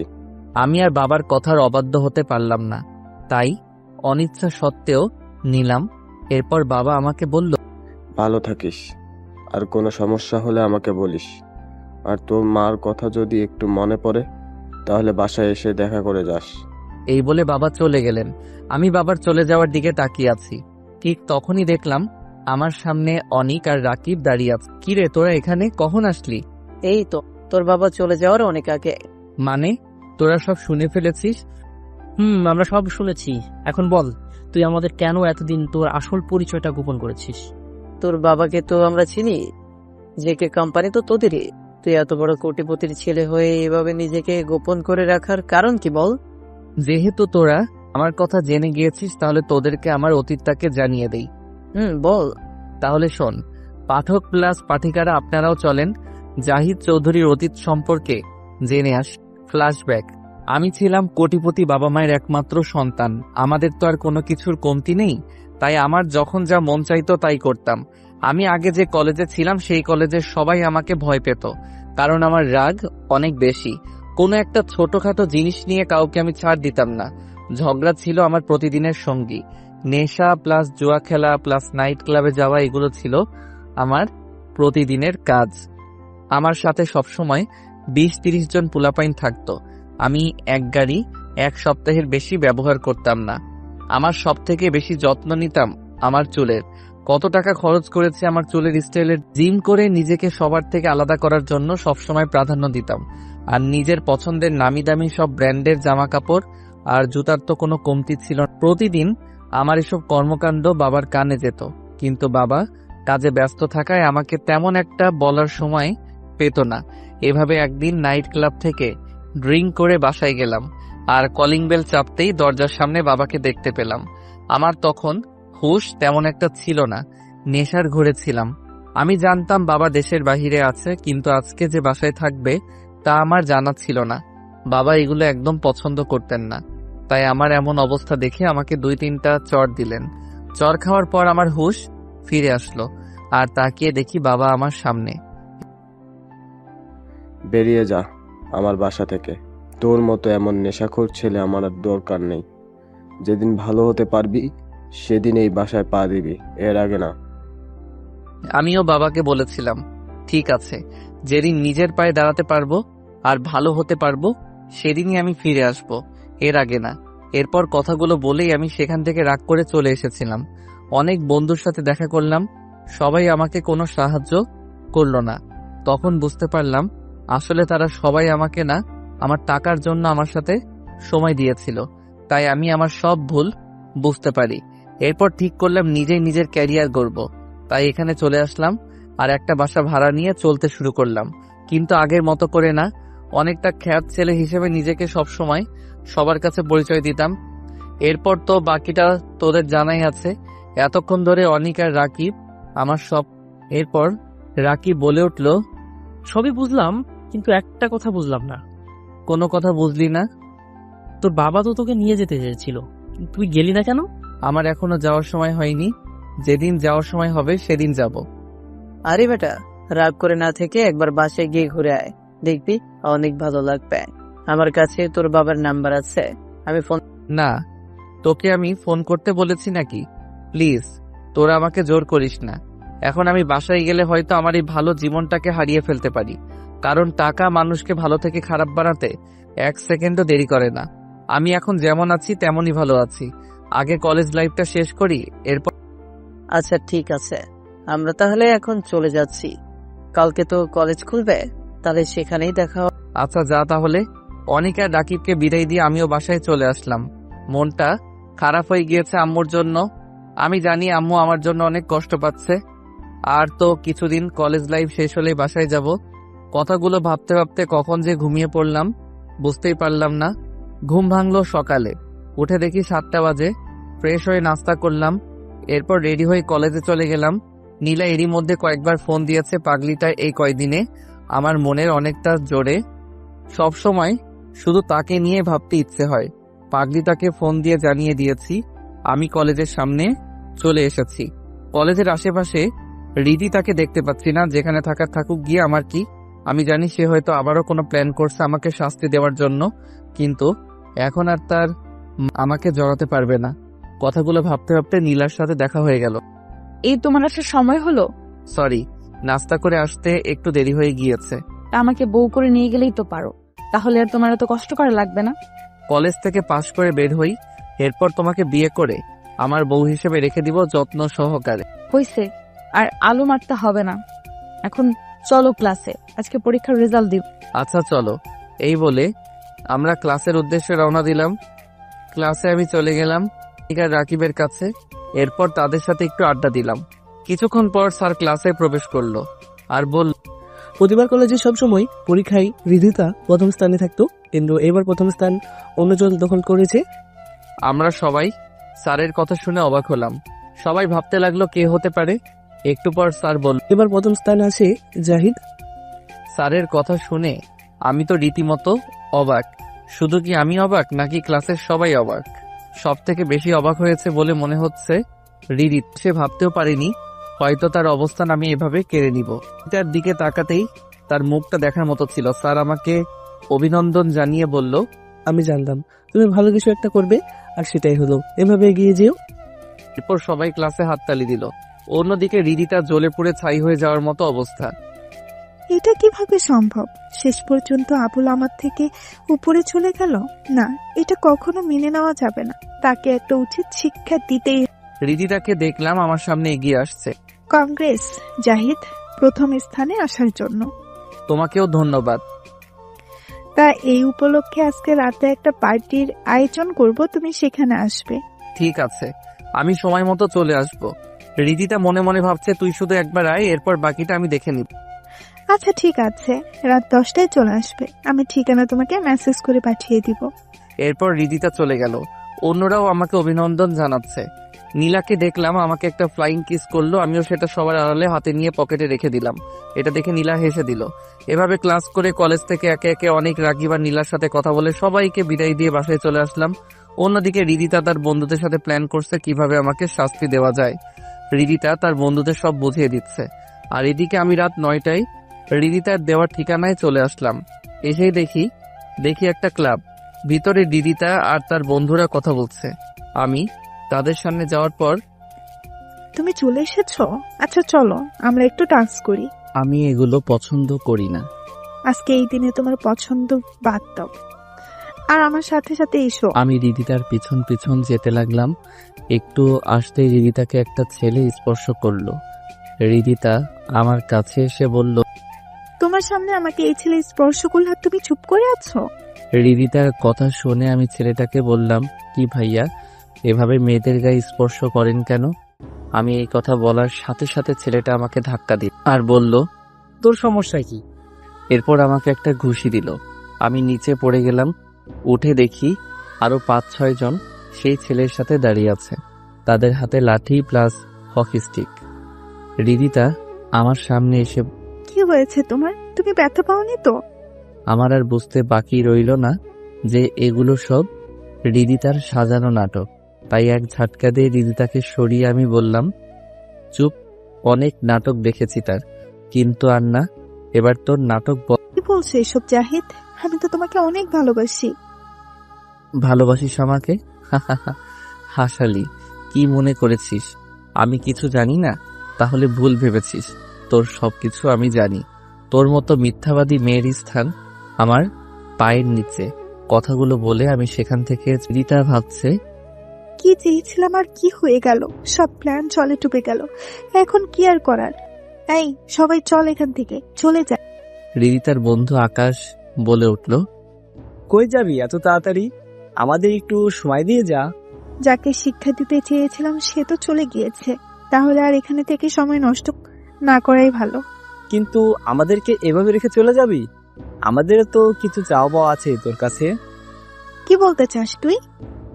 বলতে চাই আমাদের সাথে একটি রাত সময় দে, তাহলেই হবে। মানে কি বলছিস তুই আকাশ এসব? যা শুনেছিস ঠিকই শুনেছিস। আমরা এত কষ্ট করলাম তোর জন্য, এত রাতে সব কাজ ফেলে চলে আসলাম, এভাবে কি তোকে ছেড়ে দেব? তোর সাথে বন্ধুত্ব করেছি শুধু তোর সাথে একটা রাত কাটানোর জন্য। এর আগেও তোর সাথে একটা রাত কাটাতে চেয়েছিলাম, কিন্তু মাস্ক ওই শালা আবুল এসে আমাদের সব প্ল্যান মাটি করে দিয়ে তোকে বাঁচিয়ে নিয়ে গেছে। কিন্তু আজকে তো তোকে এভাবে এই নির্জন জায়গাতে একা পেয়ে আমরা কিভাবে তোকে ছেড়ে দিই বল? এখন তো তোকে আবুলও রেখে চলে গিয়েছে, আজকে সারা রাত তোকে নিয়ে আমরা মজা করি। রিদিতা তো আকাশের কথা শুনে পুরাই অবাক।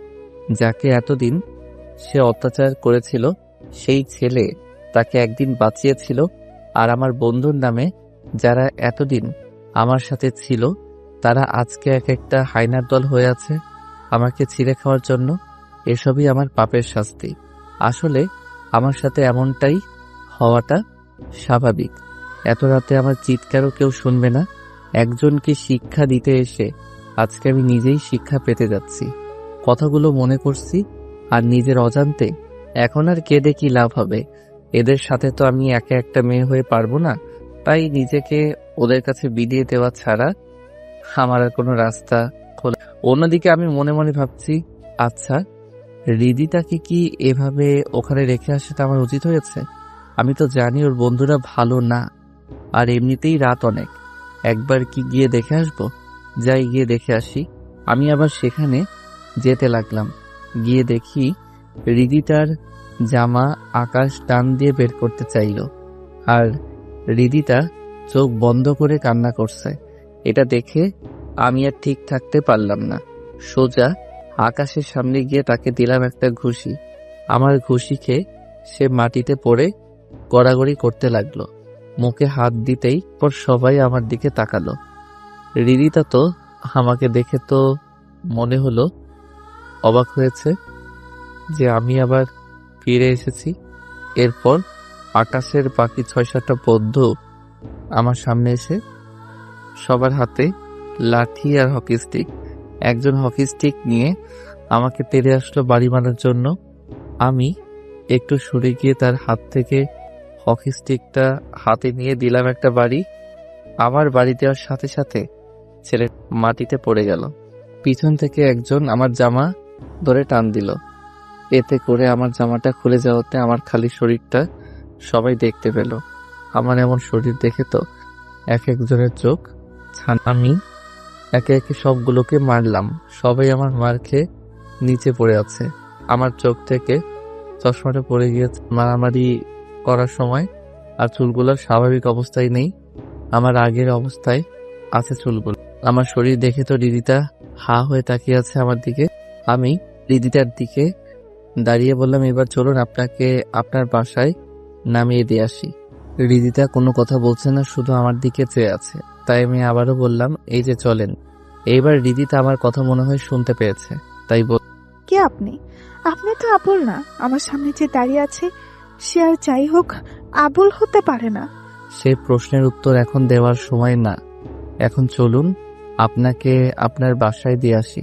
এরপর রিদিতা আর কোনো কথা বলল না, আমার সাথে সাথে আসতে লাগলো। পিছন থেকে আকাশ বলল, তোকে আমি কালকে দেখে নিব, তুই কালকে কলেজে আয়, এরপর দেখবি এই আকাশ কি। আমি তার সামনে গিয়ে বললাম, তোর কে কে আছে কালকে নিয়ে আসিস আমার সামনে। এরপর কথাটা বলেই তার বুক বরাবর একটা কিক দিলাম।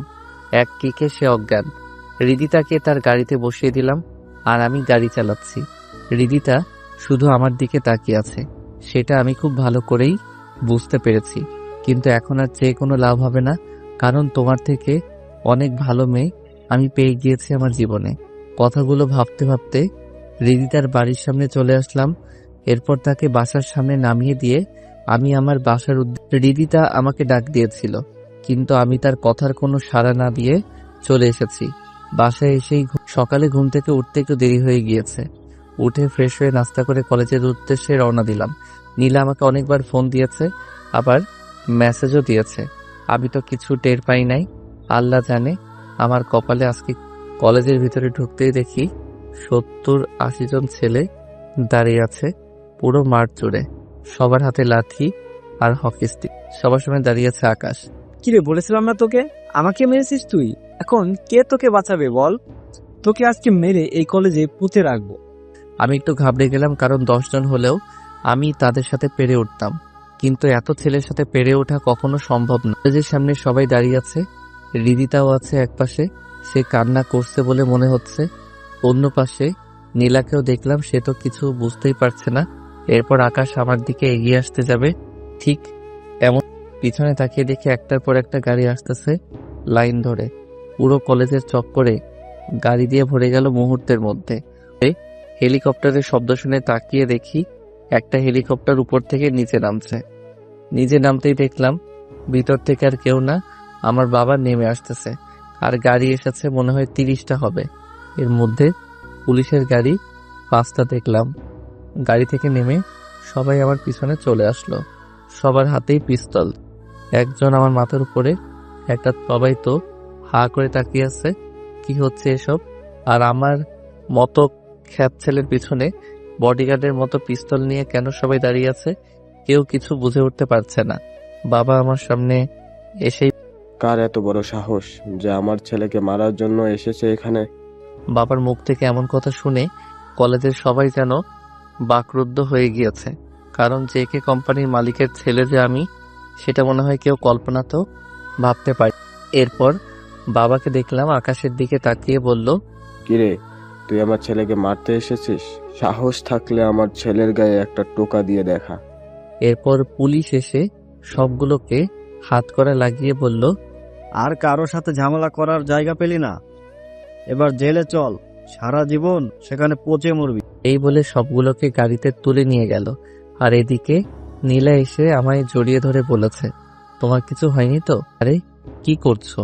আমার কিছু হয়নি, ছাড়ো আমাকে, সবাই দেখছে আর এখানে আমার বাবা আছে।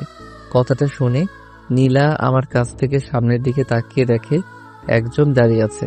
তা দেখে নীলা লজ্জায় পড়ে গেল আর আমার পিছনে লুকিয়ে রইল। এরপর বাবা নীলাকে ডাক দিল ওনার সামনে যাওয়ার জন্য। আমি অভয় দিয়ে বললাম যাওয়ার জন্য। এরপর নীলাকে কি যেন বাবা বলল। এরপর বাবা আবার হেলিকপ্টার করে চলে গেলেন, আর গাড়িগুলো কলেজের মাঠ থেকে একটা একটা করে চলে গেল। অনিক আর রাকিব আমার সামনে আসলো। আমি রাকিবকে বললাম, বাবা এখানে কিভাবে আসলো? সবাই চুপ। আমি একটু রেগে আবার কথাটা বলাতে, বন্ধু রাগ করিস না, আমরাই তোর বাবাকে ফোন দিয়েছিলাম, ছাড়া আমাদের আর কিছু করার ছিল না। ওরা সংখ্যায় অনেক ছিল, তাই আমরা অনেক ভয় পেয়ে গিয়েছিলাম। আচ্ছা ঠিক আছে, এই না হলে তোর আমার বন্ধু। এরপর নীলা আমাকে এসে বলল, তুমি এতদিন আমার কাছ থেকে এত বড় একটা সত্যি লুকিয়ে রেখেছিলে? আসলে আমি চাইনি আমাদের কলেজের জীবন শেষ হওয়ার আগে তোমাকে কিছু বলতে, কিন্তু এইভাবে যে সবাই জেনে যাবে সেটা কখনো ভাবিনি। এখন বলো বাবা তোমাকে ওই সময় কি বলে? সেটা এখন বলবো না, কালকে আমার সাথে এক জায়গাতে যাবে, তখন বলবো। আমি নীলার কথায় হ্যাঁ সূচক জবাব দিলাম। অন্যদিকে রিদিতা বুঝে গিয়েছে আমার আর নীলার সম্পর্ক অনেক দূর চলে গিয়েছে। সে মনে মনে ভাব, হে আমি কি করলাম? নিজের হাতে নিজের ভালোবাসাকে এভাবে অন্যের হাতে তুলে দিলাম। এখন তো আমি জাহিদের কাছে মিথ্যাবাদে মেয়ে ছাড়া আর কিছুই না। তার সামনে যাওয়ার মতো অবস্থাও আমার। এখন আর কান্না করে কি হবে?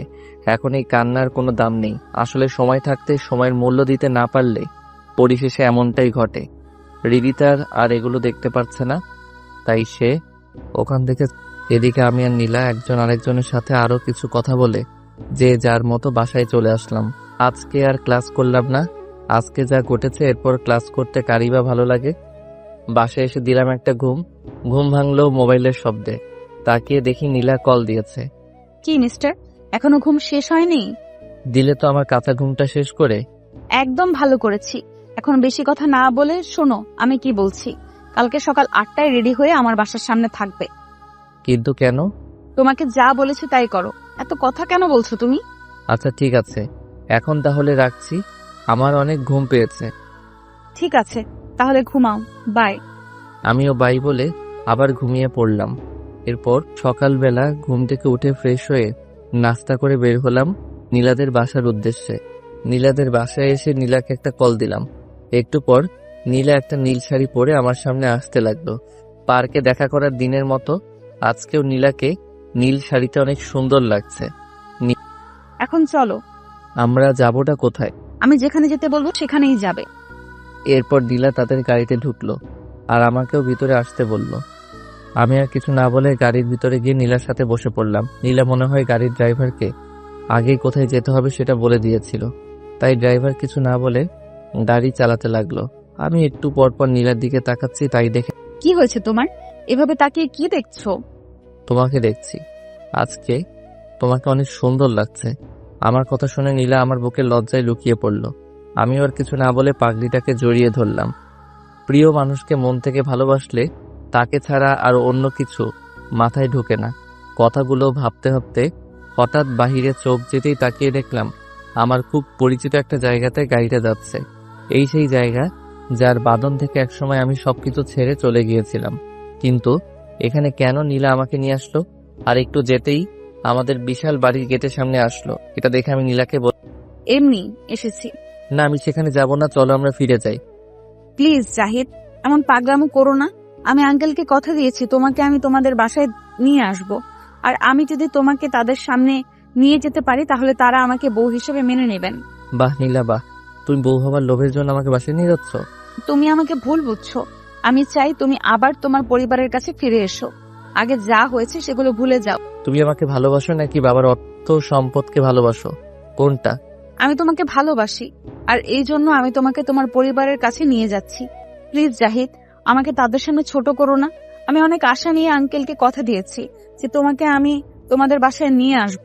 এই বলে নীলা কান্না করতে শুরু করলো। নীলার কান্না আমি আবার সইতে পারি না, তাই আমি বললাম, আচ্ছা ঠিক আছে, শুধু বাড়ির ভিতরে গিয়ে আবার চলে আসবো, শুধুমাত্র তোমার কথা রাখার জন্য যাচ্ছি। এরপর সেখানে গিয়ে এক মুহূর্ত দেরি। এবার নীলা আমার কথা শুনে চোখের পানি মুছে আমার হাত ধরে গাড়ি থেকে নেমে গেটের ভিতরে ঢুকতে লাগলো। গেটের ভিতরে ঢুকতে গিয়ে আরেক বিপত্তি ঘটলো। গেটের দারোয়ান আমাদের ভিতরে যেতে দিবে না, কারণ আমরা অপরিচিত। আপনারা কারা আর ভিতরে কেন ঢুকতে চাচ্ছে? বিনা অনুমতিতে ভিতরে যাওয়া যাবে না। আপনি কার সামনে দাঁড়িয়ে কথা বলছেন জানেন? আপনার এমন কথার জন্য তো আপনার চাকরি চলে যাবে। নীলা আমাকে দেখিয়ে দারোয়ানকে বলল, কে আপনি, চেনেন? দারোয়ান না সূচক জবাব দিয়ে বলল, ওই না তো, আমিও ওনাকে চিনি না। আমিও দারোয়ানকে চিনি না, মনে হয় নতুন এসেছে, তাই হয়তো আমাকে চিনেনি। উনি হচ্ছেন জাহিদ চৌধুরী, আপনাদের মালিকের ছেলে। দারোয়ান নীলার কথা শুনে ভয় পেয়ে গিয়েছে মনে হলো। এক দৌড় দিয়ে গেট খুলে দিয়ে আমার পায়ে পড়ে আমাকে বলতে লাগলো, ছোট সাহেব, আমাকে ক্ষমা করে দিন, আমি আসলে আপনাকে চিনতে পারিনি। আমাকে চাকরি থেকে দয়া করে বের করে দিবেন না। আরে কি করছেন, উঠুন বলছি। আপনি আপনার জায়গা থেকে ঠিক কাজই করেছেন। আপনি একজন সৎ আদর্শবান হিসেবে নিজের কাজকে সম্মান দিয়েছেন। আমি আপনার এমন কাজ দেখে অনেক খুশি হয়েছি। এরপর সেখান থেকে সামনের দিকে হাঁটতে লাগলাম। সেই চিরচেনা জায়গা। গেট থেকে বাড়ির দরজায় হেঁটে আসতে লাগে 2 মিনিট। নীলা তো এত বড় প্রাসাদের মতো বাড়ি দেখে অবাক হয়ে এদিকে ওদিকে তাকাচ্ছে। আমরা দরজার সামনে এসে দাঁড়ালাম। দরজায় কলিং বেল চাপতেই ভিতর থেকে আম্মু দরজা খুলে দিল। এরপর আমাকে দেখে আমাকে জড়িয়ে ধরে হাউমাউ করে কান্না করতে লাগলো। বাবাকে দেখলাম, মনে হয় অফিসের কাজের জন্য বের হবেন, কিন্তু আমাকে দেখে বাবাও আমার কাছে ছুটে আসলেন। আমি আম্মুকে আমার কাছ থেকে সরিয়ে নীলাকে বললাম, এই তোমার কথা মতো আমি বাসায় এসেছি, এখন আর এক মুহূর্ত নয়। আম্মু আর বাবা তো আমার কথা শুনে অবাক হয়ে গেছেন।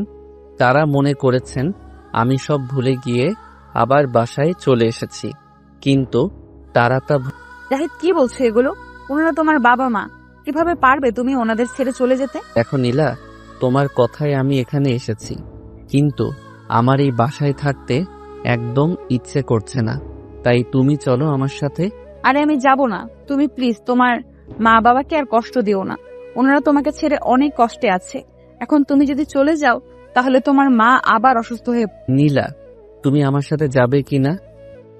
যদি তুমি আমাকে সত্যিই ভালোবেসে থাকো তাহলে তুমি তোমার বাবা মায়ের কাছে যাও আর তাদের সাথে কথা বলো। আর যদি চলে যাও তাহলে মনে করব তুমি আমাকে কখনো ভালোই বাসো। আমি নীলার কথা শুনে কিছু না বলে পিছনে ফিরে বাহিরে চলে আসতে লাগলাম, কিন্তু নীলার কান্নার শব্দ আমার কানে আসতে লাগলো। আমি তো নীলার কান্না একদম সইতে পারি না, আর নীলাকে ছাড়া আমি তো একা চলতেও পারবো না। পাগলিটা আমাকে এরকম একটা পরিস্থিতিতে ফেলে দিবে ভাবতেও পারিনি। আম্মুর তো কোনো দোষ নেই, এখন আমার কি করা দরকার? আম্মুর কাছে যাব? আর কিছু না ভেবে সোজা আম্মুকে জড়িয়ে ধরলাম। বাবাকেও ইশারা দিয়ে ডাক দিলাম, বাবাও আমাকে জড়িয়ে ধরল। এরপর নীলাকেও বাবা সামনে আসতে বলল। নীলা সামনে আসতেই বাবা বলল, তুমি পেরেছো মা, আমাদের রত্নকে আমাদের মাঝে ফিরিয়ে দিতে। আমি খুব শীঘ্রই তোমাদের বিয়ে দেওয়ার ব্যবস্থা করছি। আমি বাবাকে বললাম, বাবা আমি এখন বিয়ে করব না, আগে আমার পড়ালেখা শেষ হবে, এরপর আমি বিয়ে করব। এরপর বাবা নীলাকে বলল, মা, এতে তোমার কোনো সমস্যা নেই তো? নীলা মাথা নেড়ে না বলল। এভাবে আমার আগের জীবন ফিরে পেলাম, আর দেখতে দেখতে কলেজের জীবনও শেষ করে ফেলেছি। এই কয়েকটা বছরে কলেজে হৃদিতাকে দেখেছিলাম, সবসময় মনমরা হয়ে থাকতো। আমার সাথে অনেকবার কথা বলতে চেয়েছিল, কিন্তু আমি তার সাথে কখনো কথা না বলে এড়িয়েই চলতাম। এভাবে আমাদের বিয়েটাও হয়ে গেল। দুই পরিবারের সমন্বয়ে বিয়েটা হয়েছিল। আজকে আমাদের বিয়ের 2 বছর পূর্ণ হয়েছে। এই 2 বছরে প্রতিটি দিন নীলা আমাকে সবসময় এত যত্ন নিত, যেন আমার কাছে মনে হতো কাল। অনেক ভালোবাসা পেয়েছি নীলার কাছ থেকে। এখন আমি বাবার বিজনেস দেখাশোনা করি। নীলা একটু পরপর আমাকে কল করে জানতে চাইবে কি করি, ঠিক সময় খাবার খেয়েছি কিনা, আর কতক্ষণ লাগবে বাসায় আসতে। আমার নীলার এই পাগলামিগুলো অনেক ভালো লাগে। আজকে অফিসের একটা ফাইলে কাজ করার সময় হঠাৎ মোবাইলটা বেজে উঠল। চেয়ে দেখি বাবা কল দিয়েছে। আমি কলটা ধরে বাবাকে সালাম জানালাম। বাবা আমার সালামের উত্তর দিয়ে বললেন, আচ্ছা, তোর তো এখন কাজের চাপ অনেক বেড়ে গিয়েছে, তাই না? বলতে কি অনেকটাই চাপ।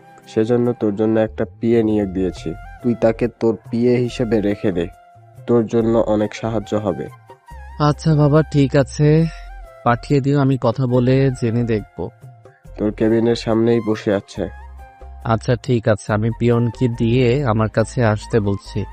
এই বলে বাবার সাথে কথা শেষ করে পিয়নকে কল দিয়ে বললাম বাহিরে বসা ব্যক্তিকে আমার কেবিনে পাঠিয়ে দেওয়ার জন্য। একটু পর দরজার সামনে থেকে একজন মেয়ে কণ্ঠে কেউ একজন বলল, ভেতরে আসতে পারি স্যার?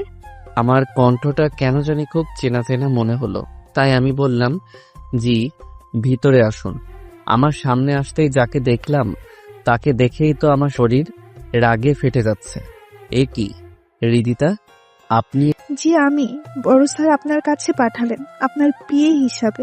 মানে কি আপনি হবেন আমার পিএ? অসম্ভব, আপনাকে আমি আমার পিএ হিসেবে কখনো মেনে নিব না, বেরিয়ে যান বলছি। হৃদিতা চোখে পানি দেখতে পেলাম। কান্না করতে করতে সে কেবিন থেকে বেরিয়ে গেল। আমি একবার ভাবলাম কাজটা কি ঠিক করে, এরপর ভাবলাম ঠিকই করছি, কারণ আমি চাই না আবার নতুন করে অশান্তি হোক। আমি আর নীলা অনেক ভালো আছি। হৃদিতা আমাদের মাঝে সমস্যার সৃষ্টি করতে পারে, কারণ তার কোনো বিশ্বাস নেই, কিন্তু আগের মতো শরীরটা নেই। মনে হলো হৃদিতাকে দেখে অনেক চিকন হয়ে গেছে, কিন্তু আগের থেকে এখন অনেক সুন্দরও হয়েছে। তাতে আমার কি? এগুলো ভাবছি, আর এমন সময় মোবাইলে কল আসলো।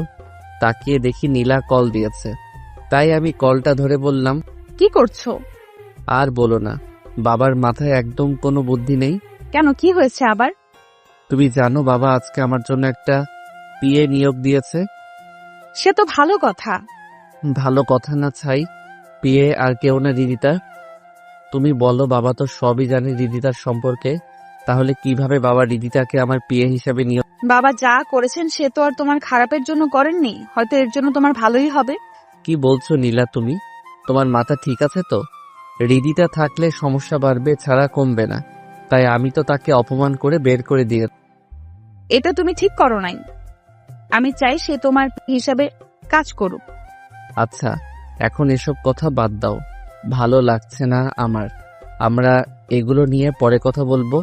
এখন আমার অনেক কাজ পড়ে আছে, সেগুলো শেষ করতে হবে। এরপর নীলা কিছু একটা বলতে চেয়েছিল, আমি কলটা কেটে দিলাম। আমি কিছু বুঝতে পারলাম না নীলাও রিদিতাকে আমার পিএ হিসেবে রাখতে কেন বলছে। দূর, কিছু ভালো লাগছে না।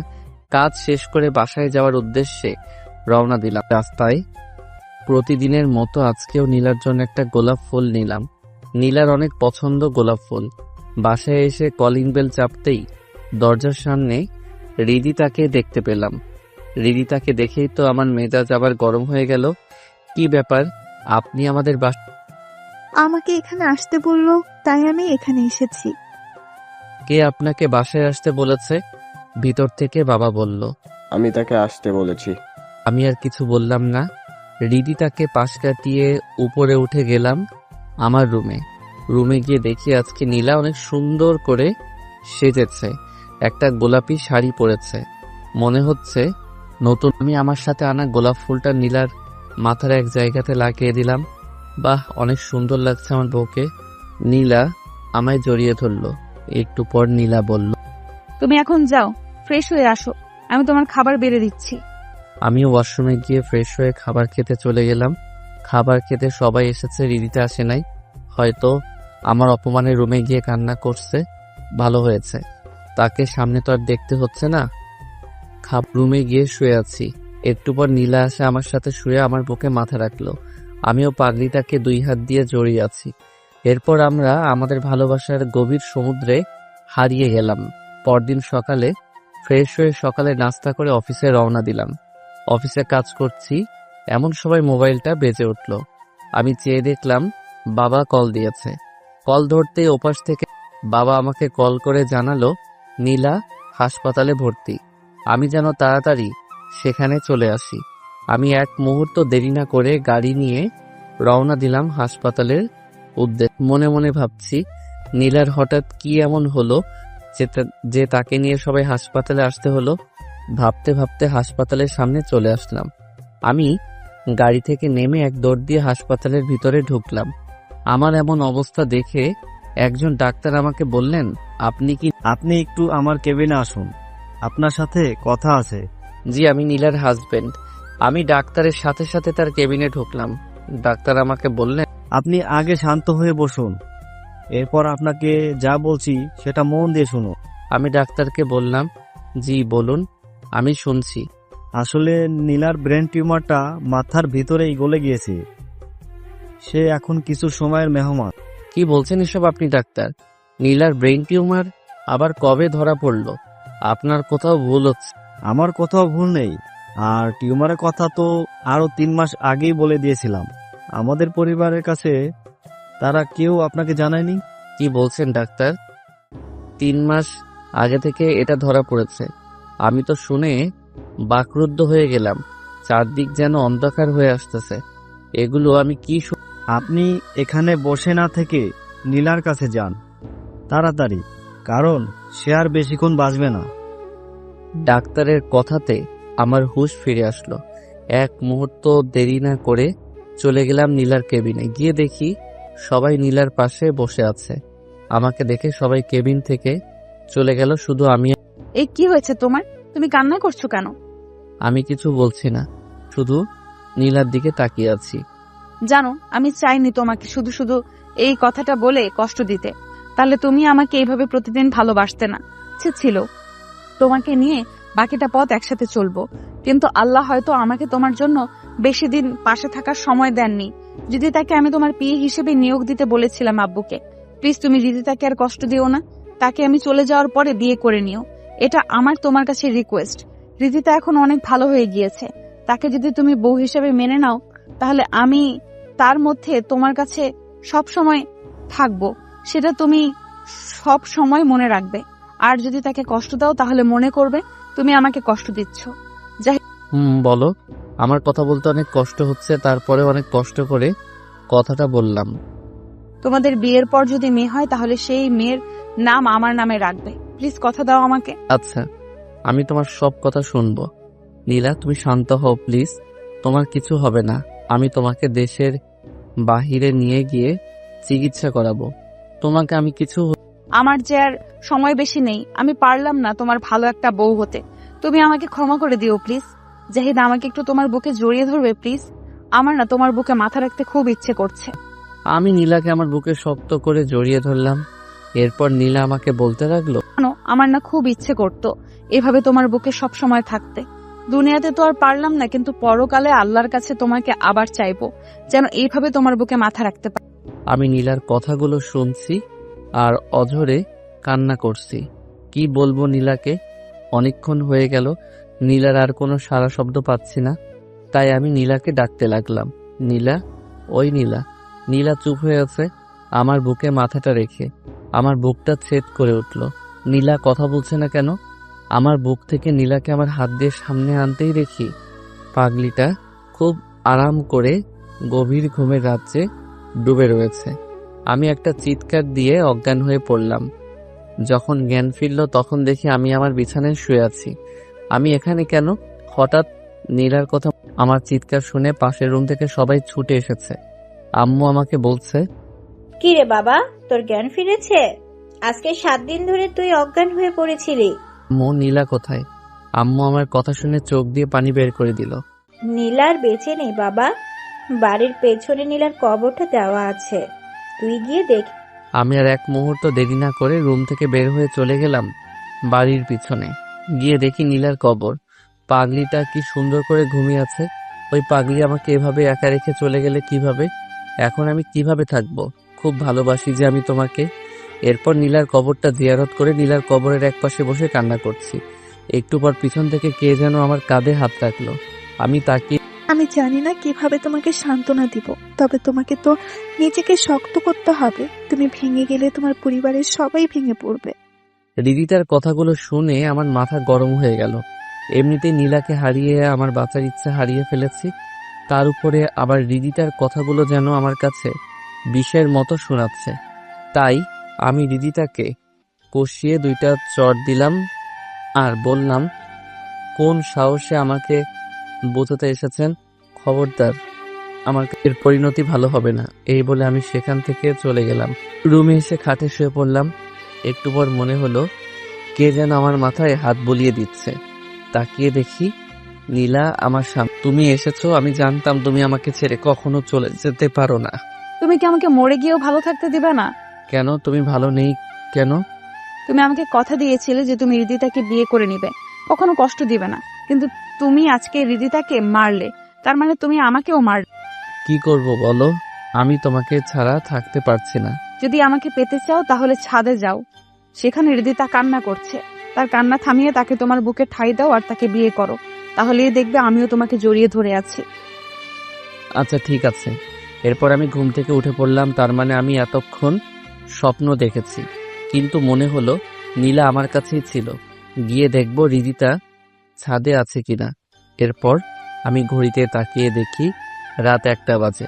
এত রাতে যাওয়াটা কি ঠিক হবে? এরপরেও চলে গেলাম ছাদে। অবাক কথা হলো হৃদিতা ছাদের এক কোণে দাঁড়িয়ে কান্না করছে মনে হচ্ছে। আকাশ মেঘলা, মনে হয় যে কোনো সময় বৃষ্টি আসবে। আমি পিছন থেকে হৃদিতাকে বললাম, কি ব্যাপার আপনি? সেটা আপনাকে কেন বলতে যাব?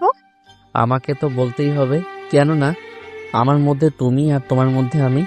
হৃদিতা মনে হয় বিশ্বাস করতে পারিনি আমার মুখ থেকে এমন কথাটা। একটু পর আকাশে একটা বিজলি চমকানো শব্দ হতেই হৃদিতা আমাকে জড়িয়ে ধরল। আমিও তাকে শক্ত করে জড়িয়ে ধরলাম। আজকে আমাদের বিয়ের 5 বছর পূর্ণ হয়েছে। আমাদের একটা মেয়েও হয়েছে। নীলার কথা মতো মেয়েটার নাম রেখেছি নীলা চৌধুরী। খুব পাকা হয়েছে, অনেক দুষ্টু, পুরো বাড়িতে সবাইকে জ্বালিয়ে মারে। হৃদিতাও আমার সাথে এখন অনেকটাই সুখে আছে, আর আমিও তার মাঝে। আমি আমার নীলাকে যেন খুঁজে পাই। এভাবেই আমাদের জীবনটা আবার ভালোবাসা